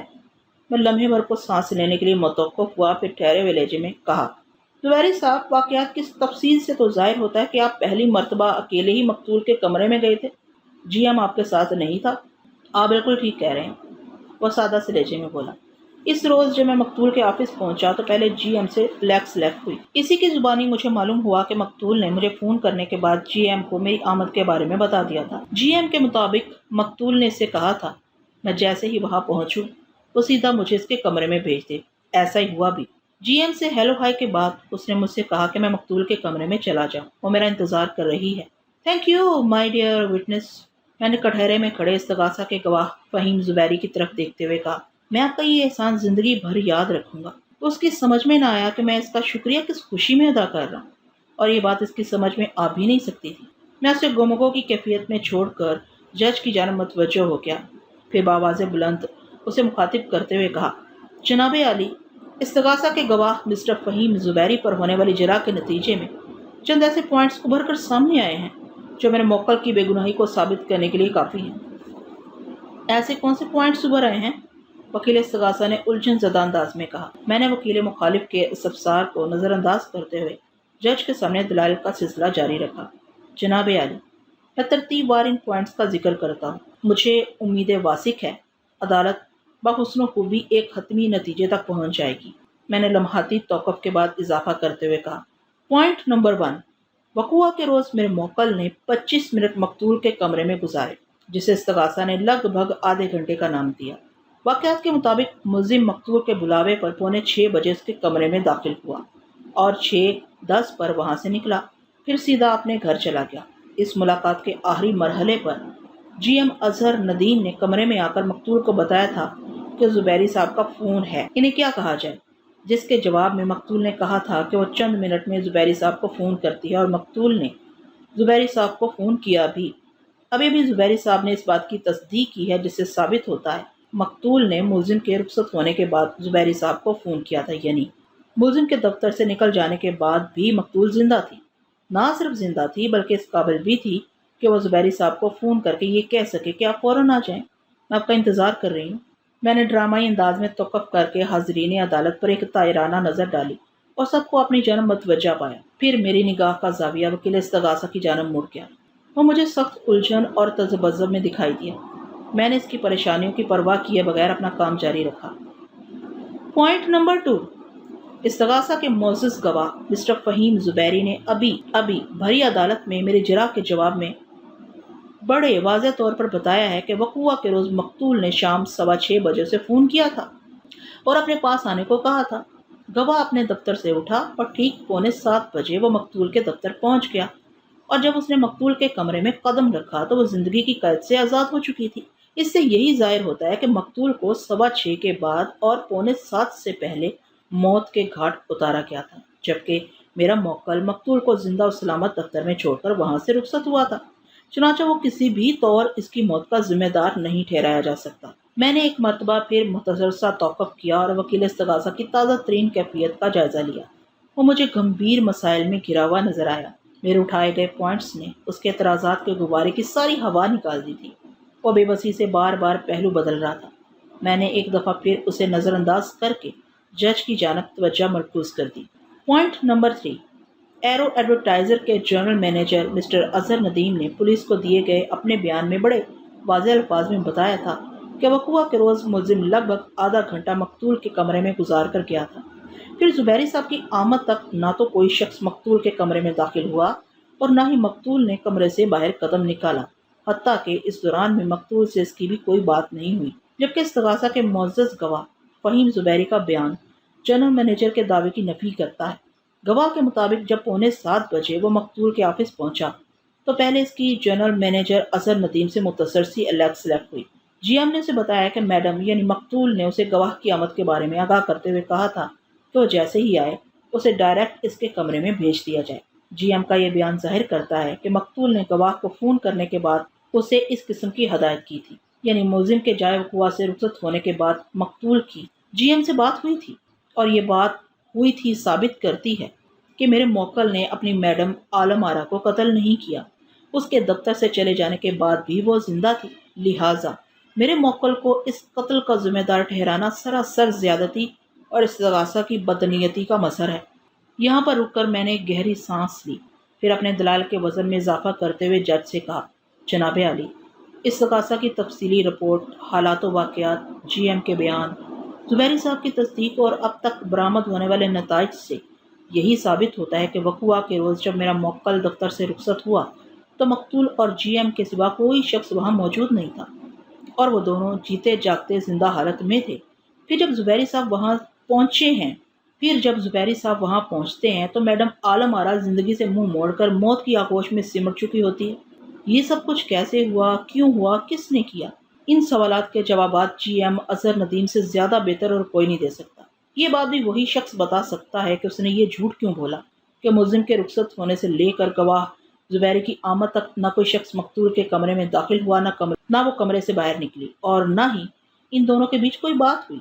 اگر کوئی شخص مقتول کے کمرے میں داخل نہیں ہوا تو پھر اسے قتل کس نے کیا؟ اگر مقتول نے جی ایم کو زبیری کی آمد سے مطلع کر دیا تھا تو پھر جی ایم نے اس سلسلے میں جھوٹ کیوں بولا؟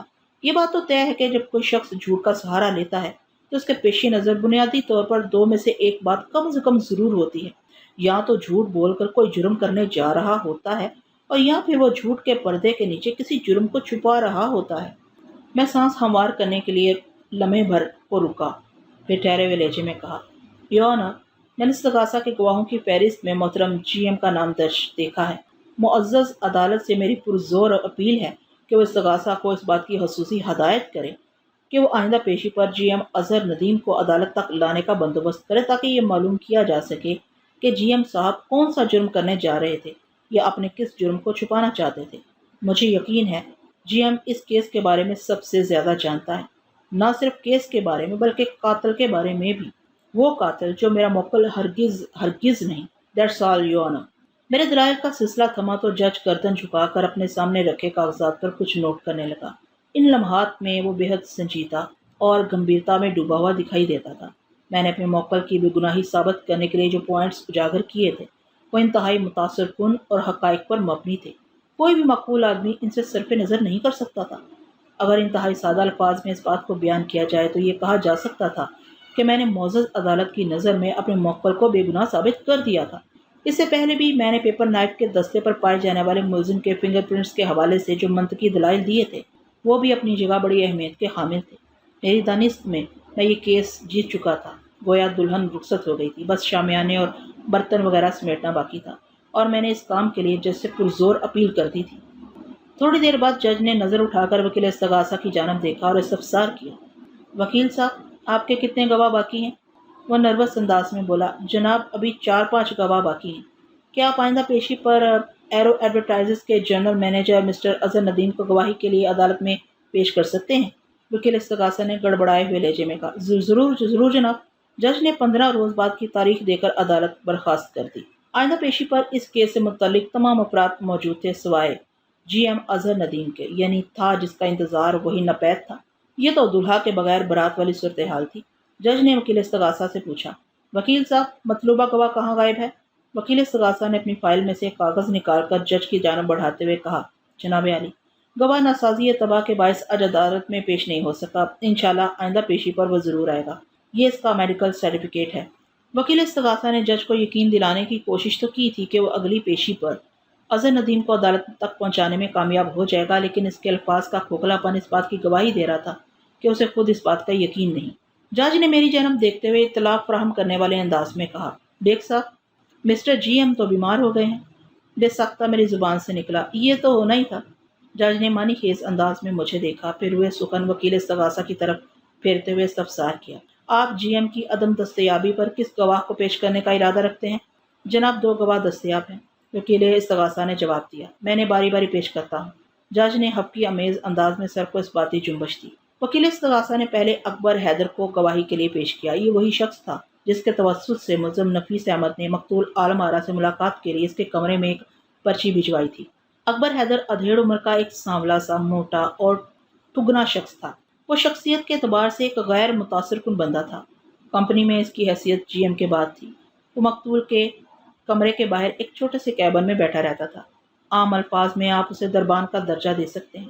پتہ نہیں کیوں میرے ذہن نے اسے پہلے ہی نظر میں ناپسند کر دیا تھا۔ اکبر حیدر نے اپنا حلفیہ بیان ریکارڈ کروا دیا تو وکیل استغاثہ جرا کے لیے اس کے قریب پہنچ گیا۔ سلسلہ سوالات کا آغاز کرتے ہوئے اس نے گواہ سے پوچھا، مسٹر اکبر حیدر، وقوع سے چند روز پہلے یعنی 12 جولائی کو سپہر 4 بجے ملزم نے آپ کے ہاتھ مقتول کے لیے ایک پرچی بھجوائی تھی، آپ کو یاد ہے نا؟ جی ہاں، بہت اچھی طرح یاد ہے۔ وہ اس بات میں سر ہلاتے ہوئے مضبوط لہجے میں بولا، یہ میڈم سے ملنا چاہتا تھا، میں نے وہ پرچی فوراً میڈم تک پہنچا دی تھی۔ کیا اس پرچی کے نتیجے میں مقتول نے ملزم سے اسی روز ملاقات کی تھی؟ وکیل استغاثہ نے تیز لہجے میں پوچھا۔ اس روز تو نہیں، البتہ اگلے روز یعنی 13 جولائی کو میڈم نے اسے اپنے کمرے میں بلایا تھا، لیکن اس بلاوے سے پہلے ہی وہ چھٹی کر کے جا چکا تھا، اکبر حیدر نے جواب دیا۔ اور آئندہ روز کیا واقعہ پیش آیا تھا؟ گواہ نے بتایا، آئندہ روز یعنی 14 جولائی کو جب چھٹی سے تھوڑی دیر پہلے میڈم نے اسے اپنے کمرے میں طلب کیا تو پتہ چلا کہ وہ دفتر سے رخصت ہو چکا ہے۔ اس روز بھی ملزم کی مقتول سے ملاقات نہیں ہو سکی تھی۔ وہ لمحے بھر کے لیے رکا، ایک گہری سانس خارج کی اور بات کو مکمل کرتے ہوئے بولا، البتہ 15 جولائی کو اس کی میڈم سے ملاقات ہو گئی تھی اور اسی روز میڈم کو قتل کر دیا گیا۔ جی ہاں، جی ہاں، گواہ نے جلدی سے اس بات میں گردن ہلائی۔ وکیل استغاثہ نے اس کے ساتھ ہی جرا ختم کر دی۔ مجھے اس کی ادا پر حیرت بھی ہوئی کہ اس نے اتنی جلدی جرا کیوں موقوف کر دی۔ بہرحال میں اپنی باری پر یہ سوچ کر گواہوں والے کٹہرے کی جانب بڑھا کہ مختصر جرا میں وکیل استغاثہ کا ریکارڈ توڑ دوں گا۔ میں چند لمحات تک گواہ کے چہرے اور اس پر ابھرنے والے تاثرات کا بغور جائزہ لیتا رہا۔ میں نے محسوس کیا کہ میرے دیکھنے نے اسے اچھا خاصا نروس کر دیا تھا۔ اسی مرحلے پر میں نے کڑے لہجے میں سے سوال کر دیا، اکبر حیدر، کیا آپ کو معلوم ہے مرنے کے بعد ہر انسان کو اپنی قبر میں جانا ہوتا ہے؟ وہ میرے اس غیر متوقع اور ٹیرے سوال پر بوکھلا گیا، تاہم اگلے ہی لمحے سنبھلتے ہوئے لہجے میں بولا، جی ہاں، مجھے اچھی طرح یہ بات معلوم ہے۔ میں نے اس بار پہلے سے بھی زیادہ ٹیرا سوال کیا، کیا ملزم نے آپ کی کوئی مرغی چرائی ہے؟ نہیں۔ اس نے الجھن زدہ نظر سے مجھے دیکھا۔ میں نے پوچھا، کبھی آپ کی کسی بکری پر ہاتھ ڈالا ہو؟ نہیں جناب، میں نے کوئی بکری نہیں پال رکھی۔ وہ عجیب سی نظر سے مجھے دیکھنے لگا۔ آپ کی کسی بھینس کو اس نے کبھی چھیڑا ہو؟ جناب، یہ آپ کس قسم کے سوالات کر رہے ہیں؟ وہ بچھڑے ہوئے لہجے میں بولا، میں نے اپنے گھر میں مویشی خانہ نہیں کھول رکھا۔ میں نے اس کی برہمی کو نظر انداز کرتے ہوئے سوال کیا، اکبر حیدر، جب آپ کو ملزم سے ایسی کوئی شکایت نہیں تو پھر آپ اسے دشمنی کرنے پر کیوں تلے بیٹھے ہیں؟ میں نے کیا کیا ہے؟ وہ تعجب خیز نظر سے مجھے دیکھنے لگا۔ میں نے ایک ایک لفظ پر زور دیتے ہوئے کہا، عالم آرا اس وقت دنیا میں موجود نہیں جو اس بات کی تصدیق کرتی کہ اس نے 13 اور 14 جولائی کو ملاقات کے لیے ملزم کو اپنے کمرے میں بلایا تھا یا نہیں۔ میرے موکل کا دعویٰ ہے کہ وہ ان ایام میں چھٹی سے 1 منٹ پہلے بھی اپنی سیٹ سے نہیں ہلا۔ اگر مقتول نے اسے بلایا ہوتا تو یہ بات اس کے علم میں ضرور ہوتی۔ آپ بتا چکے ہیں کہ آپ کو اچھی طرح یہ بات پتا ہے ہر انسان کو مرنے کے بعد اپنی قبر میں جانا ہے، پھر آپ نے غلط بیانی سے کام کیوں لیا؟ میں نے کوئی جھوٹ بولا ہے اور نہ ہی کسی غلط بیانی سے کام لیا ہے، وہ حبکی امیز لہجے میں بولا۔ اگر آپ کو میری بات کا اعتبار نہیں تو امتیاز احمد سے پوچھ سکتے ہیں، وہ ملزم کے قریب ہی بیٹھتا ہے۔ میڈم نے جب بھی ملزم کو بلایا میں اسے دیکھنے گیا اور دونوں بار امتیاز نے مجھے بتایا کہ ملزم چھٹی کر کے اپنے گھر جا چکا ہے۔ ٹھیک ہے، یہ سوال میں امتیاز احمد سے ضرور کروں گا۔ یہ کہتے ہوئے میں نے جرا موقوف کر دی۔ اگلی گواہی امتیاز احمد ہی کی تھی۔ وہ شکل اور باتوں سے حبت الحواس نظر آتا تھا۔ مجھے پتا چلا کہ ایرو ایڈورٹائزز میں وہ ایک آرٹسٹ کی حیثیت سے کام کر رہا تھا۔ وہ اپنے حلیے، گیٹ اپ اور انداز و اطوار سے ایک روایتی آرٹسٹ لگتا تھا۔ وکیل استغاثہ نے چند سوالات پوچھنے کے بعد اسے فارغ کر دیا تو میں نے پکڑ لیا۔ میں نے محسوس کیا کہ ڈھیرے میں آ کر کھڑے ہونا اسے اچھا نہیں لگا تھا۔ اس کی آنکھوں میں ناگواری کے تاثرات بجا طور پر دیکھے جا سکتے تھے۔ میں نے زیر لب مسکرا کر اس کی طرف دیکھا اور جرا کا آغاز کر دیا۔ امتیاز صاحب، مجھے اس بات کا بخوبی احساس ہے کہ یہاں بلا کر آپ کے ساتھ بڑی زیادتی کی گئی ہے۔ یہ ماحول اور صورتحال آپ کے مزاج سے میچ نہیں کرتی۔ آپ ایک تحلیق کار ہیں، خیالوں میں گم رہنے والے، اپنے کام سے کام رکھنے والے، ایک نفیس طبع انسان جس کی زندگی میں عدالتی بکھیڑوں کی کوئی گنجائش نہیں ہوتی۔ بہرحال آپ پریشان نہ ہوں، میں آپ کا زیادہ وقت نہیں لوں گا، بس چند سوالات کے بعد آپ سمجھیں فارغ ہیں۔ میرے ان مخلصانہ اور ہمدردانہ الفاظ نے اسے چونک کر مجھے دیکھنے پر مجبور کر دیا۔ ممنونیت بھرے لہجے میں اس نے بڑی معصومیت سے کہا، بڑی مہربانی ہے جناب کی۔ میں نے ٹھہرے ہوئے لہجے میں سوال کیا۔ استغاثہ کے ایک بیان اور ایرو ایڈورٹائزز کے ملازم اکبر حیدر نے بیان دیا ہے کہ 13 اور 14 جولائی کی شام مقتول میڈم عالم آرا کے بلاوے پر وہ ملزم کو دیکھنے اس کی سیٹ پر پہنچا تو وہ چھٹی کر کے جا چکا تھا۔ کیا یہ صحیح ہے کہ گواہ نے ملزم کے بارے میں آپ سے بھی پوچھا تھا؟ ہاں، مجھے یاد پڑتا ہے کہ ایک آدھ بار پوچھا تو تھا، وہ پھر سوچ لہجے میں بولا۔ اسی یادداشت کو کام میں لائیں اور اچھی طرح سوچ کر بتائیں، میں نے لہجے کو نرم رکھتے ہوئے امتیاز احمد سے کہا۔ گواہ اکبر حیدر نے ملزم کے بارے میں 6 بجے کے بعد پوچھا تھا یا پہلے؟ کیونکہ ملزم کا دعویٰ ہے وہ ایک دن بھی 6 بجے سے پہلے نہیں گیا۔ دوسری جانب گواہ اکبر حیدر کا اصرار ہے کہ مقتول نے 6 بجے سے پہلے ملزم کو بلایا تھا۔ دیکھیں وکیل صاحب، وہ سادگی سے بولا، جب اکبر حیدر نے مجھ سے آ کر پوچھا میں نے وقت نہیں دیکھا تھا، لیکن اتنا ضرور جانتا ہوں کہ ملزم چھٹی کے وقت تک اپنی سیٹ پر بیٹھا کام کرتا رہتا ہے۔ ہاں، یہ ہو سکتا ہے کہ گواہ نے 6 بجے کے بعد آ کر مجھ سے ملزم کے بارے میں پوچھا ہو۔ امتیاز صاحب، آپ کے جواب میں سے ایک سوال ابھر کر سامنے آ رہا ہے، میں نے دھیمی آواز میں کہا۔ اس سوال کا جواب آپ ہی دے سکتے ہیں۔ جی پوچھیں، کیا سوال ہے؟ وہ سنجیدہ نظر سے مجھے دیکھنے لگا۔ میں نے پوچھا، آپ کی باتوں سے میں نے اندازہ لگایا ہے کہ آپ چھٹی کے بعد بھی اپنی سیٹ پر موجود ہوتے ہیں، جبکہ میری معلومات کے مطابق دفتر کا سارا عملہ 6 بجے چھٹی کر کے گھر چلا جاتا ہے۔ آپ کے آفس کی ٹائمنگز 11 سے 6 بجے تک کی ہے نا؟ جی ہاں، آفس ٹائمنگز بالکل یہی ہیں اور آپ کی معلومات بھی 16 آنے صحیح ہے، وہ ٹھہرے ہوئے لہجے میں بولا۔ لیکن 2 افراد بعض اوقات چھٹی کے بعد بھی دفتر میں موجود ہوتے ہیں، ان میں سے ایک میں ہوں۔ اگر کوئی کام اٹک جائے تو میں اسے مکمل کر کے ہی گھر جاتا ہوں، اس سلسلے میں آفس ٹائمنگز کی پرواہ نہیں کرتا۔ اور دوسرا شخص کون ہے؟ وہ سانس ہموار کرنے کے لیے رکا تو میں نے فوراً سوال کر دیا۔ اس نے جواب دیا، دوسرا شخص جی ایم اظہر ندیم ہے۔ جی ایم صاحب کی یہ مجبوری ہے کہ جب تک میڈم آفس میں موجود ہوں وہ چھٹی نہیں کر سکتے، اس لیے اکثر اوقات انہیں چھٹی کے بعد بھی دیر تک آفس میں بیٹھنا پڑتا ہے۔ او سوری، میں کچھ غلط کہہ گیا؟ وہ لمحے بھر کو متوقف ہوا، پھر اپنی بات مکمل کرتے ہوئے بولا، بیٹھنا پڑتا ہے نہیں بلکہ بیٹھنا پڑتا تھا۔ اب تو نہ میڈم رہی ہیں اور نہ ہی جی ایم صاحب کی لیٹ سٹنگ، آگے اللہ ہی جانے کیا ہوگا۔ امتیاز کی بات نے میرے ذہن میں اس کیس کا ایک نیا گوشہ وا کر دیا۔ اب تک جرا کے سلسلے میں جی ایم اظہر ندیم کی ذات گہرے شکوک و شبہات کے گھیرے میں آ چکی تھی۔ میں نے ملزم کی میز پر سے پیپر نائف کی چوری کا عقدہ حل کرنے کی غرض سے امتیاز احمد سے استفسار کیا۔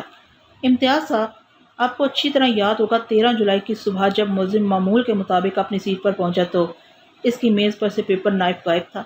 اس نے اپنے تمام کولیگ سے پیپر نائف کی گمشدگی کے بارے میں استفسار کیا تھا۔ کیا اس نے آپ سے بھی پوچھا تھا؟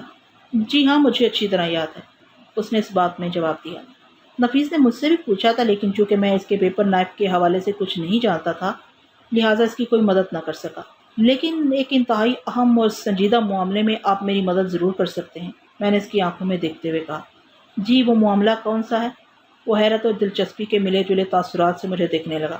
میں نے ٹھہرے ہوئے لہجے میں کہا، ملزم کا دعویٰ ہے کہ وہ 12 جولائی کی شام پیپر نائف کو اپنی میز پر چھوڑ کر گیا تھا، لیکن 13 جولائی کی صبح جب وہ آفس پہنچا تو میز پر پیپر نائف موجود نہیں تھا۔ مجھے شک ہے کہ 12 جولائی کی شام کو ملزم کے جانے کے بعد اس کی میز پر سے مذکورہ پیپر نائف چوری کر لیا گیا تھا۔ آپ چھٹی کے بعد بھی آفس میں بیٹھ کر کام کرتے ہیں؟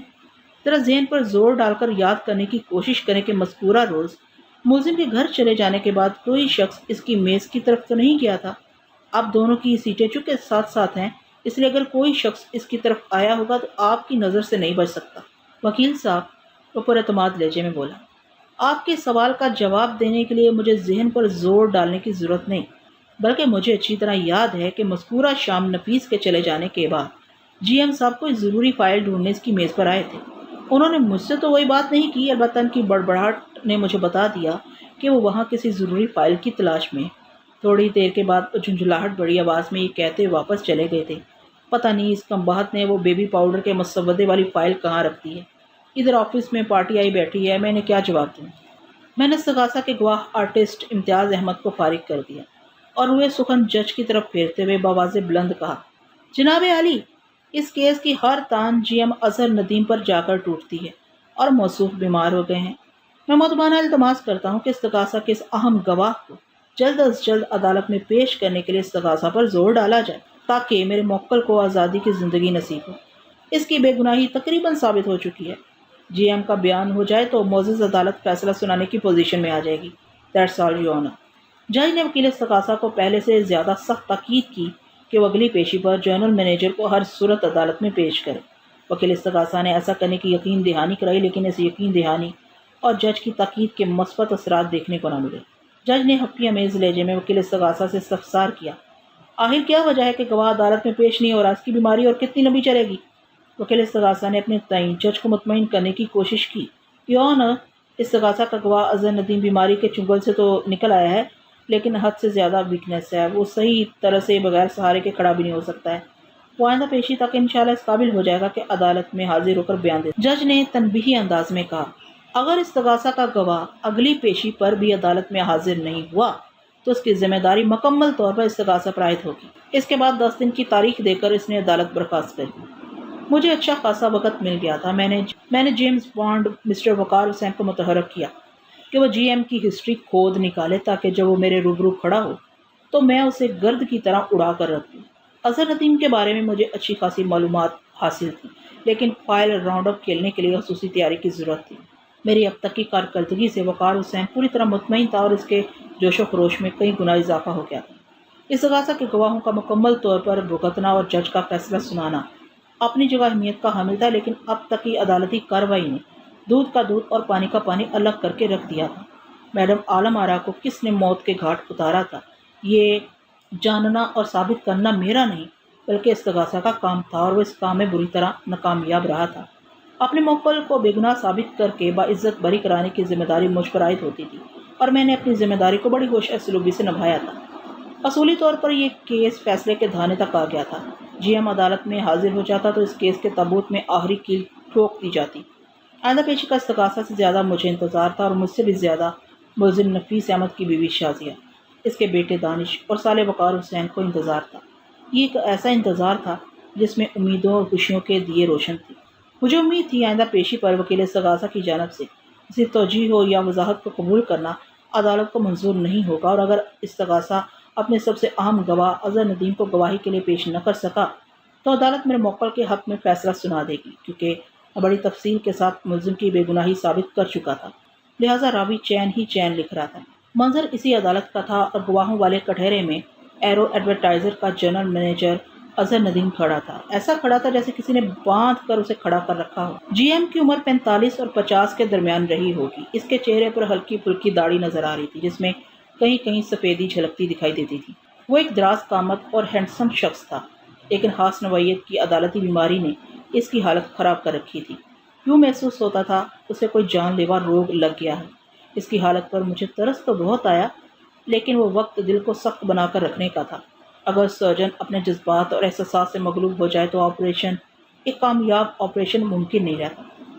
حاضرین عدالت کی نظریں استغاثہ کے سب سے اہم گواہ پر لگی ہوئی تھیں۔ وہ یہ تو جان چکے تھے کہ میرا موکل بے گناہ ہے، لیکن یہ دیکھنا بھی ضروری تھا کہ میڈم عالم آرا کو نفیس احمد نے قتل نہیں کیا تو پھر اس کا قاتل کون ہے؟ یہ ایک سنسنی خیز سوال تھا، اور عدالت میں موجود ہر شخص کے ذہن کو سنسنا رہا تھا۔ اظہر ندیم نے نقاہت بھرے انداز میں اپنا حلفیہ بیان ریکارڈ کرایا، اور وکیل استغاثہ جرا کے لیے وٹنس باکس کے قریب چلا گیا۔ اس نے گواہ کی ذہنی صحت اور جسمانی حالت کو ملحوظ نظر رکھتے ہوئے نہایت ہی مختصر جرا کی اور مجھے ٹرن دے دی۔ میں نے ایک بات خاص طور پر نوٹ اور محسوس کی کہ آج وکیل استغاثہ کے انداز و ادا میں اور روایتی حریفانہ دمخم دکھائی نہیں دیتا تھا۔ یوں لگتا تھا وہ محض خانہ پوری کی کوشش کر رہا ہو۔ اس کی تازہ ترین کارکردگی سے مجھے بڑی مایوسی ہوئی۔ میں نے جج سے اجازت حاصل کی اور جرا کے لیے گواہ کے قریب چلا گیا۔ میں نے ہمدردانہ انداز میں اس کی آنکھوں میں دیکھا اور دوستانہ لہجے میں پوچھا، اظہر صاحب اب آپ کی طبیعت کیسی ہے؟ اللہ کا شکر ہے ٹھیک ہوں، وہ بیزاری سے بولا۔ میں نے پوچھا، آپ کو ہو کیا گیا تھا؟ بس بیماری نے اچانک حملہ کر دیا تھا، وہ جان چھڑانے والے انداز میں بولا۔ میں نے گہری سنجیدگی سے اس کی آنکھوں میں دیکھا اور پوچھا، مثلاً کون سی بیماری؟ اس قسم کے سوالات میں الجھا کر میں دراصل اسے زچ کرنا چاہتا تھا۔ یہ ایک طرح سے آپریشن سے قبل دیا جانے والا اینستھیسیا تھا تاکہ دوران جراحی میں مریض کو کسی تکلیف کا سامنا نہ ہو۔ وہ برا سا منہ بناتے ہوئے بولا، مجھے ڈی ہائیڈریشن ہو گیا تھا۔ اوہ، میں نے متاسفانہ انداز میں سانس خارج کی اور کہا، تو آپ کو ڈائریا ہو گیا تھا؟ عدالت کے کمرے میں بہت سے افراد ایسے ہوں گے جو میڈیکل کی زیادہ معلومات نہیں رکھتے، لہٰذا ان کی آسانی اور سہولت کے لیے میں بتاتا چلوں کہ استغاثہ کے سب سے اہم گواہ مسٹر اظہر ندیم کو اس حال کا مرض ہو گیا تھا، جس کی وجہ سے وہ پچھلی 2 پیشیوں پر عدالت میں حاضر نہیں ہو سکے۔ پھر میں نے براہ راست گواہ سے پوچھ لیا، اظہر صاحب میں غلط تو نہیں کہہ رہا؟ آپ درست فرما رہے ہیں، وہ اکتاہٹ امیز لہجے میں بولا، لیکن میری بیماری زیر سماعت کیس کو افیکٹ نہیں کرتی، لہٰذا بہتر ہوگا کہ آپ ادھر ادھر کے سوالات چھوڑ کر اصل پوائنٹ پر رہیں۔ اوکے مسٹر اظہر، میں نے کندھے اچکاتے ہوئے کہا، آپ کی خواہش کا احترام ضروری ہے، اس لیے میں اب آپ کی بیماری کے حوالے سے کوئی سوال نہیں کروں گا، ورنہ پوچھنے کے لیے تو بہت سے سوالات ہیں۔ مثلاً میں نے لمحاتی توقف کیا، پھر اضافہ کرتے ہوئے کہا، مثلاً یہ کہ آپ کا ڈائریا اتنا اسپیشل قسم کا کیوں تھا کہ اسے ٹھیک ہونے میں 1 ماہ سے زیادہ عرصہ لگ گیا؟ یہ تو 2، 3 یا 4 دن کا کھیل ہوتا ہے، 1 ہفتے کے بعد تو انسان چلنے پھرنے بلکہ زندگی کے ہنگاموں میں حصہ بٹانے کے قابل ہو جاتا ہے۔ آپ پچھلی 2 پیشیوں پر عدالت میں حاضر نہیں ہوئے، اتنی طویل غیر حاضری سمجھ میں آنے والی نہیں۔ پھر یہ جاننا بھی ضروری ہے کہ آپ اس دوران میں کس ڈاکٹر کے زیر علاج رہے، اور ضرورت پڑنے پر گواہی کے لیے مذکورہ ڈاکٹر صاحب کو بھی عدالت میں بلایا جا سکتا ہے، کیونکہ بہرحال وہ ڈاکٹر قابل دیدار ہے جو 1 ماہ تک آپ کی ڈی ہائیڈریشن سے نبرد آزما رہا اور بالآخر اسے شکست دے کر آپ کو موت کے منہ سے کھینچ لایا۔ میں نے توقف کر کے گہری سانس خارج کی، پھر اپنی بات کو مکمل کرتے ہوئے کہا، شاید آپ کو معلوم نہ ہو کہ میں میڈیکل کی طرف جاتے جاتے وکالت کی جانب آ گیا تھا۔ آج اگر میں وکیل نہ ہوتا تو ڈاکٹر ہوتا۔ پیشہ ورانہ راہ کی اس تبدیلی کی کہانی بڑی دلچسپ ہے، لیکن میں اس معاملے کی تفصیل میں نہیں جاؤں گا، کیونکہ اگر میں نے ایسا کیا تو وکیل استغاثہ فوراً سے بیشتر آبجیکشن یور آنر کا نعرہ بلند کر دے گا، اور میں اپنے فاضل دوست کو کوئی زحمت دینا نہیں چاہتا۔ لہٰذا مختصراً یہ سمجھ لیں کہ بیماری کا سرٹیفکیٹ دے دینا کافی نہیں، اس ڈاکٹر صاحب کو بھی میری میڈیکل جرح کا سامنا کرنا ہوگا جو آپ کے ڈائریا سے مہینہ بھر کھیلتا رہا۔ خیر، میں ہر صورت میں آپ کی خواہش پوری کروں گا۔ میں نے کچھ نہ کہتے ہوئے بھی سب کچھ کہہ دیا تھا۔ یہ الگ بات ہے کہ اس کہنے میں وہ جرح والا روایتی انداز نہیں تھا، تاہم میں جج اور حاضرین عدالت کو یہ باور کرانے میں کامیاب رہا تھا کہ استغاثہ کے گواہ کی بیماری ایک ڈھکوسلے سے زیادہ کچھ نہیں۔ میں چند لمحات کے لیے خاموش ہوا تو اظہر ندیم پریشانی کے عالم میں ادھر ادھر دیکھنے لگا۔ میں نے اسے سوالات کی دھار پر رکھ لیا۔ اظہر صاحب، آپ کی غیر حاضری میں عدالتی کارروائی کہیں سے کہیں جا پہنچی ہے۔ ایسے بہت سے سوالات سر اٹھائے کھڑے ہیں جن کا جواب صرف آپ ہی کو دینا ہے، لہٰذا بسم اللہ کریں اور بتائیں۔ میں نے لمحاتی توقف کے بعد اضافہ کرتے ہوئے کہا، وقوعہ کے روز یعنی مقتول کی موت سے قبل میرے موکل نے 25 منٹ مقتول کے کمرے میں گزارے تھے۔ وہ 5:45 پر کمرے میں داخل ہوا اور 6:10 پر وہاں سے باہر نکلا اور اپنے گھر چلا گیا۔ جب وہ آفس سے رخصت ہوا تو اس کے جانے کے بعد وہاں صرف 2 افراد رہ گئے، نمبر 1 مقتول اور نمبر 2 آپ دونوں اپنے اپنے کمرے میں موجود تھے، میں غلط تو نہیں کہہ رہا؟ وہ ہاتھ کی پشت سے اپنی پیشانی کو سہلاتے ہوئے بولا، آپ بالکل ٹھیک کہہ رہے ہیں۔ آپ نے پولیس کو بیان دیا ہے کہ ملزم کے دفتر سے رخصت ہونے اور فہیم زبیری کی آمد کے درمیان نہ تو کوئی شخص مقتول کے کمرے میں داخل ہوا اور نہ ہی وہ اپنے کمرے سے باہر نکلی تھی، حتیٰ کہ اس دوران میں آپ کے اور مقتول کے مابین بھی کوئی بات چیت نہیں ہوئی۔ اسی بنا پر آپ کو یقین ہے کہ میرے موکل ہی نے میڈم عالم آرا کو قتل کیا ہے۔ آپ نے مقتول کو زندہ حالت میں آخری مرتبہ اس وقت دیکھا جب آپ اسے فہیم زبیری کے فون کے بارے میں بتانے کے لیے اس کے کمرے میں گئے۔ ملزم اس وقت مقتول کے کمرے میں موجود تھا۔ اس کے بعد فہیم زبیری کی زبانی آپ کو پتہ چلا کہ عالم آرا کو قتل کر دیا گیا ہے۔ ازاں بعد فہیم زبیری کے مشورے پر پہلے آپ نے پولیس اسٹیشن فون کیا اور پھر مقتول کی بوڑھی والدہ کو صورتحال سے آگاہ کیا۔ ایم آئی رائٹ؟ یس، وہ کمزور سی آواز میں بولا۔ واقعات اسی ترتیب سے پیش آئے تھے، لیکن مسٹر اظہر، استغاثہ کے گواہ فہیم زبیری کا بیان آپ کس ترتیب کی دھجیاں اڑا رہا ہے؟ شاید آپ کو معلوم نہیں کہ اپنی گواہی کے موقع پر فہیم زبیری نے معزز عدالت کو بتایا ہے کہ مقتول نے وقوعہ کے روز شام 6:15 پر اسے فون کر کے اپنے دفتر آنے کو کہا تھا، جبکہ میرا موکل 6:10 دفتر سے رخصت ہو گیا تھا۔ وقت کی یہ ترتیب بتاتی ہے کہ جب ملزم مقتول کے کمرے سے باہر نکلا وہ زندہ تھی تو اس نے فہیم زبیری کو فون کیا تھا نا؟ اینی ہاؤ، میں نے ٹھوس انداز میں توقف کیا، پھر گہری سنجیدگی سے کہا۔ فہیم زبیری نے معزز عدالت کو مزید بتایا ہے کہ جب وہ مقتول سے ملنے اس کے دفتر پہنچا تو سب سے پہلے وہ آپ کے کمرے میں گیا تھا۔ آپ دونوں کے درمیان رسمی لیک سلیک ہوئی۔ آپ نے فہیم کو بتایا کہ اس کی آمد کے حوالے سے مقتول اور آپ میں بات چیت ہو چکی ہے۔ فہیم کو فون کرنے کے بعد مقتول نے آپ سے کہا تھا کہ فہیم جیسے ہی آئے اسے مقتول کے کمرے میں بھیج دیا جائے، اور فہیم زبیری کے مطابق آپ نے ایسا ہی کیا تھا، لیکن آپ کا تو بیان یہ ہے کہ ملزم کے رخصت ہونے کے بعد مقتول اور آپ کے درمیان کوئی بات چیت نہیں ہوئی۔ مجھے لگتا ہے فہیم صاحب کو کوئی غلط فہمی ہوئی ہے، وہ گڑبڑاتے ہوئے انداز میں بولا۔ کیسی غلط فہمی؟ میں نے اسے آڑے ہاتھوں لیا۔ جو باتیں میں نے فہیم صاحب کو بتائیں وہ میڈم نے مجھ سے اس وقت کی تھی جب ملزم رخصت نہیں ہوا تھا، وہ بکھرے ہوئے انداز میں بولا۔ انہیں سمجھنے میں فرق آیا ہے۔ صاف دکھائی دے رہا تھا کہ وہ جھوٹ کا سہارا لینے کی کوشش کر رہا تھا، لیکن اس نازک موقع پر میں اسے کسی سہارے تک رسائی نہیں دلا سکتا تھا، لہٰذا کڑے لہجے میں نے اسے پوچھا، یعنی آپ کا مطلب ہے مقتول نے فہیم زبیری کو فون کرنے سے پہلے ہی آپ کو اس سلسلے میں ہدایت جاری کر دی تھی؟ یہ تو انتہائی نامعقول اور سمجھ میں نہ آنے والی بات ہے اظہر صاحب۔ میڈم ہنسی موڑی تھی۔ وہ بہانے بازی کی راہ پر ایک اور جس بھرتے ہوئے بولا، وہ کسی وقت کچھ بھی کر سکتی تھی۔ بہت خوب، میں نے استہزائی انداز میں کہا، پھر جرا کے سلسلے کو آگے بڑھاتے ہوئے استغاثہ کے گواہ سے سوال کیا، اظہر صاحب آپ نے وقوع کے روز پولیس کو بتایا تھا کہ میرے موکل نے میڈم عالم آرا کو قتل کرنے کے بعد اس کی قیمتی جیولری اور نقدی پر بھی ہاتھ صاف کر دیا؟ آبجیکشن یور آنر، وکیل استغاثہ نے نیم دلی سے اعتراض جڑ دیا۔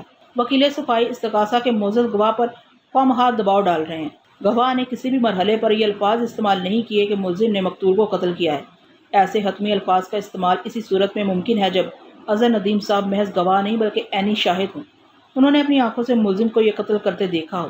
گواہ نے تو وہ حالات و واقعات معزز عدالت کے سامنے رکھے ہیں جن کی روشنی میں ملزم ایک قاتل اور چور کی حیثیت سے ابھر کر سامنے آ رہا ہے، لہٰذا وہ تھوڑی دیر کے لیے رکا، پھر اضافہ کرتے ہوئے بولا، لہٰذا میں معزز عدالت سے استدعا کرتا ہوں کہ وکیل صفائی کو ایسے حربوں سے باز رہنے کی تاکید کی جائے جن میں الفاظ کی تبدیلی معنی و مفہوم کو کچھ کا کچھ بنا کر پیش کر رہی ہو، قبل اس کے کہ جج وکیل استغاثہ کی درخواست پر غور فرمانے کے بعد میرے لیے کوئی ہدایت جاری کرتا۔ میں نے وکیل مخالف کی طرف دیکھتے ہوئے تشکرانہ لہجے میں کہا، تھینک یو مائی ڈیئر، آپ نے ایک نہایت ہی اہم نقطہ اٹھایا ہے، اس کے لیے میں آپ کا احسان مند ہوں اور وعدہ کرتا ہوں کہ آئندہ آپ کو ایسی شکایت کا موقع نہیں دوں گا۔ وہ طنز میں بجھے ہوئے ان تیروں کی بارش میں معاندانہ نظر سے مجھے گھور کر رہ گیا۔ میں فیصلہ کن انداز میں استغاثہ کے گواہ کی طرف متوجہ ہو گیا۔ مسٹر اظہر، آپ نے وقوع کے روز بیش قیمت بریسلیٹ اور پینڈنٹ کو مقتول کے جسم پر سجا دیکھ لیا تھا، اس لیے آپ نے ان زیورات کی چوری کی نشاندہی بھی کی۔ ازیں علاوہ 30,000 روپے کی نقدی کا بھی معاملہ ہے۔ آپ نے پولیس کو بتایا تھا کہ مقتول نے آپ کے ذریعے ہی 30,000 روپے کا ایک چیک کیش کرا کے رقم اپنی میز کی دراز میں رکھ دی تھی۔ میں نے لمحاتی توقف کر کے گہری سانس لی اور پھر اپنی بات کو آگے بڑھاتے ہوئے کہا، کیا آپ معزز عدالت کو یہ بتانا پسند فرمائیں گے کہ مقتول نے وہ 30,000 روپے کا چیک کس مقصد سے کیش کرایا تھا؟ بالکل، کیوں نہیں، وہ حتمی انداز میں بولا۔ میڈم نے وہ رقم مسٹر فہیم زبیری کو دینا تھی، یہ بات انہوں نے مجھے دوپہر ہی کو بتا دی تھی۔ اوکے، میں نے سرسری انداز میں کہا، اس کا مطلب ہے مقتول آپ پر بہت زیادہ اعتماد کرتی تھی؟ جی ہاں، اس میں کسی شک و شبے کی گنجائش نہیں۔ ویری گڈ، میں نے جرا کے سلسلے کو آگے بڑھاتے ہوئے کہا، آپ کو مقتول کے پاس کام کرتے ہوئے کتنا عرصہ ہوا تھا؟ یہی کوئی 4.5 پونے 5 سال۔ میرا خیال ہے ایرو ایڈورٹائزر کو قائم ہوئے بھی کم و بیش اتنا ہی عرصہ ہوا ہے، میں نے ایک ایک لفظ پر زور دیتے ہوئے کہا۔ یا 4-6 ماہ زیادہ ہوئے ہوں گے؟ جی ہاں، آپ کا اندازہ کافی حد تک درست ہے، وہ اطمینان بھرے لہجے میں بولا۔ ایرو ایڈورٹائزر لگ بھگ 5.5 سال قبل وجود میں آئی تھی۔ میں نے ایک خاص مقصد کے تحت اپنے انداز میں نرمی بھری تھی تاکہ وہ مطمئن ہو جائے اور میں اس کی بے خبری میں ایسا کاری وار کروں کہ وہ وٹنس باکس میں چاروں شانے چت پڑا نظر آئے۔ اظہر ندیم کے بارے میں میری اب تک کی تحقیقات اور نفیس احمد کے سالے وقار حسین کی فراہم کردہ معلومات کو استعمال کرنے کا وقت آ گیا تھا۔ میں نے گواہ کی آنکھوں میں جھانکتے ہوئے سوال کیا، مسٹر اظہر، اتنی طویل رفاقت کے بعد تو آپ مقتول کے بہت قریب آ گئے ہوں گے، میرا مطلب ہے کہ آپ کو اس کی ذات کے بارے میں اچھی خاصی معلومات حاصل ہو گئی ہوں گی۔ ظاہر سی بات ہے، وہ الجھن زدہ نظر سے مجھے دیکھنے لگا، لیکن میں سمجھ نہیں پایا کہ آپ یہ سوال کیوں کر رہے ہیں۔ میں سمجھاتا ہوں، میں نے تسلی بھرے لہجے میں کہا۔ میں دراصل یہ جاننا چاہتا ہوں کہ کیا آپ کو معلوم ہے مقتول نے اپنی زندگی میں 2 ناکامیاب شادیاں بھی کی تھیں؟ جی ہاں، مجھے اس بارے میں معلوم ہے۔ وہ اس بات میں گردن ہلاتے ہوئے بولا، ان کی پہلی شادی صفدر عباس نامی ایک بزنس مین سے ہوئی تھی جو لگ بھگ 3 سال تک رہی، پھر میڈم نے صفدر عباس سے کھلا لے لی۔ لمحے بھر کے لیے رکا، پھر بات مکمل کرتے ہوئے بولا، اس کے بعد میڈم نے ایک بیوروکریٹ سے شادی کی جو صرف 2 ماہ ہی قائم رہ سکی، لیکن میں ابھی تک آپ کے سوالات کے مقصد تک نہیں پہنچ پایا۔ میں نے اس کی الجھن اور تذبذب کو نظر انداز کرتے ہوئے اپنا کام جاری رکھا۔ مسٹر اظہر، کیا یہ صحیح ہے کہ مقتول کا دوسرا شوہر یعنی افضل سمدانی اسمگلنگ ایسے گنونے کام میں ملوث تھا؟ جبھی مقتول نے پہلی فرصت میں اس شخص سے جان چھڑا لی تھی، کیونکہ یہ تلخ حقیقت اس کے لیے قابل قبول نہیں تھی۔ لگتا ہے آپ نے تو میڈم پر اچھی خاصی ریسرچ کر رکھی ہے، وہ حیرت سے آنکھیں پھیلاتے ہوئے بولا۔ بہرحال آپ نے جو پوچھا وہ ایک سچائی ہے۔ کیا یہ بھی سچ ہے کہ جب مقتول نے صفدر عباس سے خلا حاصل کرنے کے بعد افضل سمدانی سے شادی کی تو یہ بات صفدر علی کو پسند نہیں آئی تھی؟ میں نے بدستور ٹھہرے ہوئے لہجے میں کہا۔ ظاہر ہے اب صفدر عباس کا مقتول پر کوئی حق نہیں رہا تھا، اس لیے وہ محض باتیں ہی کر سکتا تھا، اور اس موقع پر اپنے غصے کا اظہار کرتے ہوئے اس نے خاصی سخت اور ترش باتیں کی تھی۔ جی ہاں، یہ حقیقت ہے۔ اس نے سر کو اس باتی جنبش دی۔ صفدر نے اس وقت کافی جھنجھلاہٹ اور غصے کا مظاہرہ کیا تھا۔ کیا آپ کو معلوم ہے کہ صفدر عباس کا بزنس کیا ہے؟ صفدر عباس بھی ایڈورٹائزنگ کے شعبے سے منسلک ہے، گواہ نے جواب دیا۔ میں نے استفسار کیا، آپ تو صفدر عباس کی کمپنی سے اچھی طرح واقف ہوں گے کیونکہ یہ آپ ہی کی فیلڈ ہے۔ جی ہاں، صفدر عباس کی کمپنی کا نام پروموشن ایڈورٹائزرز ہے، اس نے ٹھہرے ہوئے لہجے میں جواب دیا۔ پروموشن ہماری بہت بڑی حریف کمپنی ہے۔ میں نے سوالات کے زاویے کو یکلخ تبدیل کر دیا اور وٹنس باکس میں کھڑے استغاثہ کے گواہ سے سوال کیا، اظہر صاحب، 12 جولائی کی شام ملزم پیپر نائف کو اپنی میز پر چھوڑ کر گیا تھا، لیکن 13 جولائی کو جب وہ اپنی سیٹ پر پہنچا تو مذکورہ پیپر نائف کو غائب پایا۔ میں اس تفصیل میں نہیں جاؤں گا کہ ملزم نے پیپر نائف کی چوری کے بارے میں آپ کو بتایا تھا، آپ نے اسے احتیاط برتنے کی ہدایت کے ساتھ دوسرا پیپر نائف دے دیا تھا، وغیرہ وغیرہ۔ میں نے رک کر ایک گہری سانس لی، پھر اضافہ کرتے ہوئے کہا، مسٹر اظہر، پچھلے ایک گواہی پر استغاثہ کے گواہ اور ایرو ایڈورٹائزرز کے آرٹسٹ امتیاز احمد نے معزز عدالت کو بتایا تھا کہ 12 جولائی کی شام ملزم کے جانے کے بعد آپ اس کی میز پر آئے تھے اور جھنجھلاہٹ امیز انداز میں کچھ تلاش کر رہے تھے۔ کہیں امتیاز نے غلط بیانی سے تو کام نہیں لیا؟ اس کے چہرے پر ایک رنگ سا آ کر گزر گیا۔ سنبھلی ہوئی آواز میں بولا، میرا مطلب ہے امتیاز نے ٹھیک ہی بتایا ہے۔ معزز عدالت یہ جاننا چاہتی ہے کہ آپ اس شام ملزم کی میز پر کیا تلاش کرنے آئے تھے؟ میں نے درشت لہجے میں پوچھا۔ مجھے ایک فائل کی تلاش تھی، وہ پریشانی کے عالم میں بولا۔ میں نے بدستور اس کی آنکھوں میں جھانکتے ہوئے پوچھا، وہی بیبی پاؤڈر والے مسودے کی فائل نا؟ ہاں وہی، وہ کٹہری کی ریلنگ کو تھامتے ہوئے بولا۔ اگر میں یہ کہوں کہ، میں نے سنسناتے لہجے میں کہا، آپ بیبی پاؤڈر والی فائل نہیں بلکہ پیپر نائف کو چرانے کے لیے وہاں پہنچے تھے، وہ پیپر نائف جس پر ملزم کے فنگر پرنٹس موجود، یہ کیا بکواس ہے؟ یہ ساختہ وہ تیز آواز میں چلایا۔ میں سمجھ رہا تھا کہ یہ بجھنے سے پہلے والا شمع کا بھڑکنا تھا، لہٰذا میں نے اس کی چلاہٹ کو خاطر میں نہ لاتے ہوئے سخت لہجے میں کہا، مسٹر اظہر، یہ بکواس نہیں، حقیقت ہے۔ آپ کو کسی فائل کی نہیں بلکہ اس پیپر نائف کی تلاش تھی جو ایک عمدہ قسم کا آلہ قتل ثابت ہو سکے اور اس کے دستے پر کسی ایسے شخص کی انگلیوں کے نشانات بھی موجود ہو جسے قربانی کا بکرا بنانا بہت آسان ہو۔ کیا میں غلط کہہ رہا ہوں؟ آپ میری بات کو سمجھنے کی کوشش کریں وکیل صاحب، وہ اس مرتبہ جارحیت کی بجائے مریل سی آواز میں بولا۔ اس وقت بیبی پاؤڈر والی پارٹی آفس میں بیٹھی تھی اور میں، پارٹی کا نام؟ اس کی بات مکمل ہونے سے پہلے ہی میں نے کرخت لہجے میں پوچھا، منصوری صاحب، وہ منمنایا۔ کون منصوری؟ میرا لہجہ مزید سخت ہو گیا۔ معزز عدالت مسٹر منصوری کا نام، ٹیلی فون نمبر، کمپنی کا نام اور ایڈریس جاننا چاہتی ہے۔ آپ کو اس سے کیا مطلب؟ وہ ہانپتی ہوئی آواز میں بولا۔ مجھے نہیں، معزز عدالت کو مطلب ہے اس سے، میں نے ایک ایک لفظ پر زور دیتے ہوئے کہا۔ آپ کی ذات جس نوعیت کے شکوک و شبہات میں گری ہوئی ہے، اس کا تقاضا ہے کہ آپ کے بیان کی تصدیق کے لیے کسی مسٹر منصوری کو عدالت میں پیش کیا جائے اور اسے حلفیہ پوچھا جائے کہ کیا واقعی کسی بیبی پاؤڈر کے اشتہار کے سلسلے میں 12 جولائی کی شام 6 بجے کے بعد آپ کے دفتر میں موجود تھا۔ لیکن مجھے یقین ہے آپ میرے ان سوالات کے جوابات نہیں دو گے کیونکہ مسٹر منصوری ایک فرضی بلکہ حادثاتی کردار ہے۔ میں نے تھوڑا توقف کیا اور ایک گہری سانس خارج کی اور سلسلہ جرا کو آگے بڑھاتے ہوئے کہا، مسٹر اظہر، اگر تم سچے ہوتے تو کسی مسٹر منصوری کا تاریخ جغرافیہ بیان کرنے میں ایک لمحے کی تاخیر نہ کرتے۔ بہرحال تمہارے چہرے کو پوری طرح بے نقاب کرنے کے لیے مجھے دوسرا ہاتھ دکھانا پڑے گا۔ میں نے ڈرامائی انداز میں توقف کیا تو کٹہرے کی ریلنگ کو تھامے تھامے ہانپنے لگا۔ اس کی حالت قابل رحم تھی، لیکن میں ان لمحات میں کسی نرمی کو جگہ نہیں دے سکتا تھا، لہٰذا جارحانہ انداز میں پوچھا، اظہر ندیم، تمہیں ڈبل جاب کرتے ہوئے کتنا عرصہ ہوا ہے؟ Double job? وہ دھندلائی ہوئی آنکھوں سے مجھے دیکھنے لگا۔ ہاں ڈبل جاب، میں نے چٹانی لہجے میں کہا۔ پچھلے 1 سال سے تم ڈبل جاب کر رہے ہو، بلکہ کر رہے تھے۔ فل ٹائم مقتول میڈم عالمارا کے ملازم اور پارٹ ٹائم پروموشن ایڈورٹائزرز کے ملازم، اور مجھے پتہ چلا ہے کہ ایرو کی سب سے بڑی حریف کمپنی پروموشن کا مالک صفدر عباس تمہیں ہنسی ہنسن سیلری دیتا ہے تاکہ تم اس کا وفادار رہتے ہوئے آپ کو میری بات پوری ہونے سے پہلے ضعیف زدہ اور شکست کردہ آواز میں بولا، یہ بات کس نے بتائی ہے؟ خود صفدر عباس نے بتائی ہے۔ میں نے نشانہ تاک کر اندھیرے میں تیر چھوڑا۔ میرا تیر خطا ہونے کا سوال ہی پیدا نہیں ہوتا تھا۔ وہ دہشت زدہ آواز میں بولا، یہ نہیں ہو سکتا صفدر صاحب، ایسا بیان دے ہی نہیں سکتے، ہمارے درمیان تو یہ طے ہوا تھا کہ…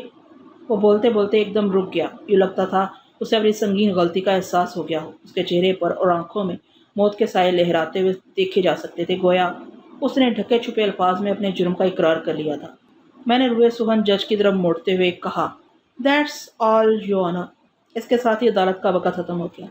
آئندہ پیشی پر جج نے میری توقع کے مطابق نفیس احمد کو باعزت رہا کرنے کے احکامات صادر کر دیے۔ گزشتہ پیشی کے اختتام پر جو ڈرامائی سین دیکھنے میں آیا، اس کے پیش نظر جج نے اظہر ندیم کو شامل تفتیش کر کے پولیس کو نیا چالان پیش کرنے کی ہدایت کر دی تھی۔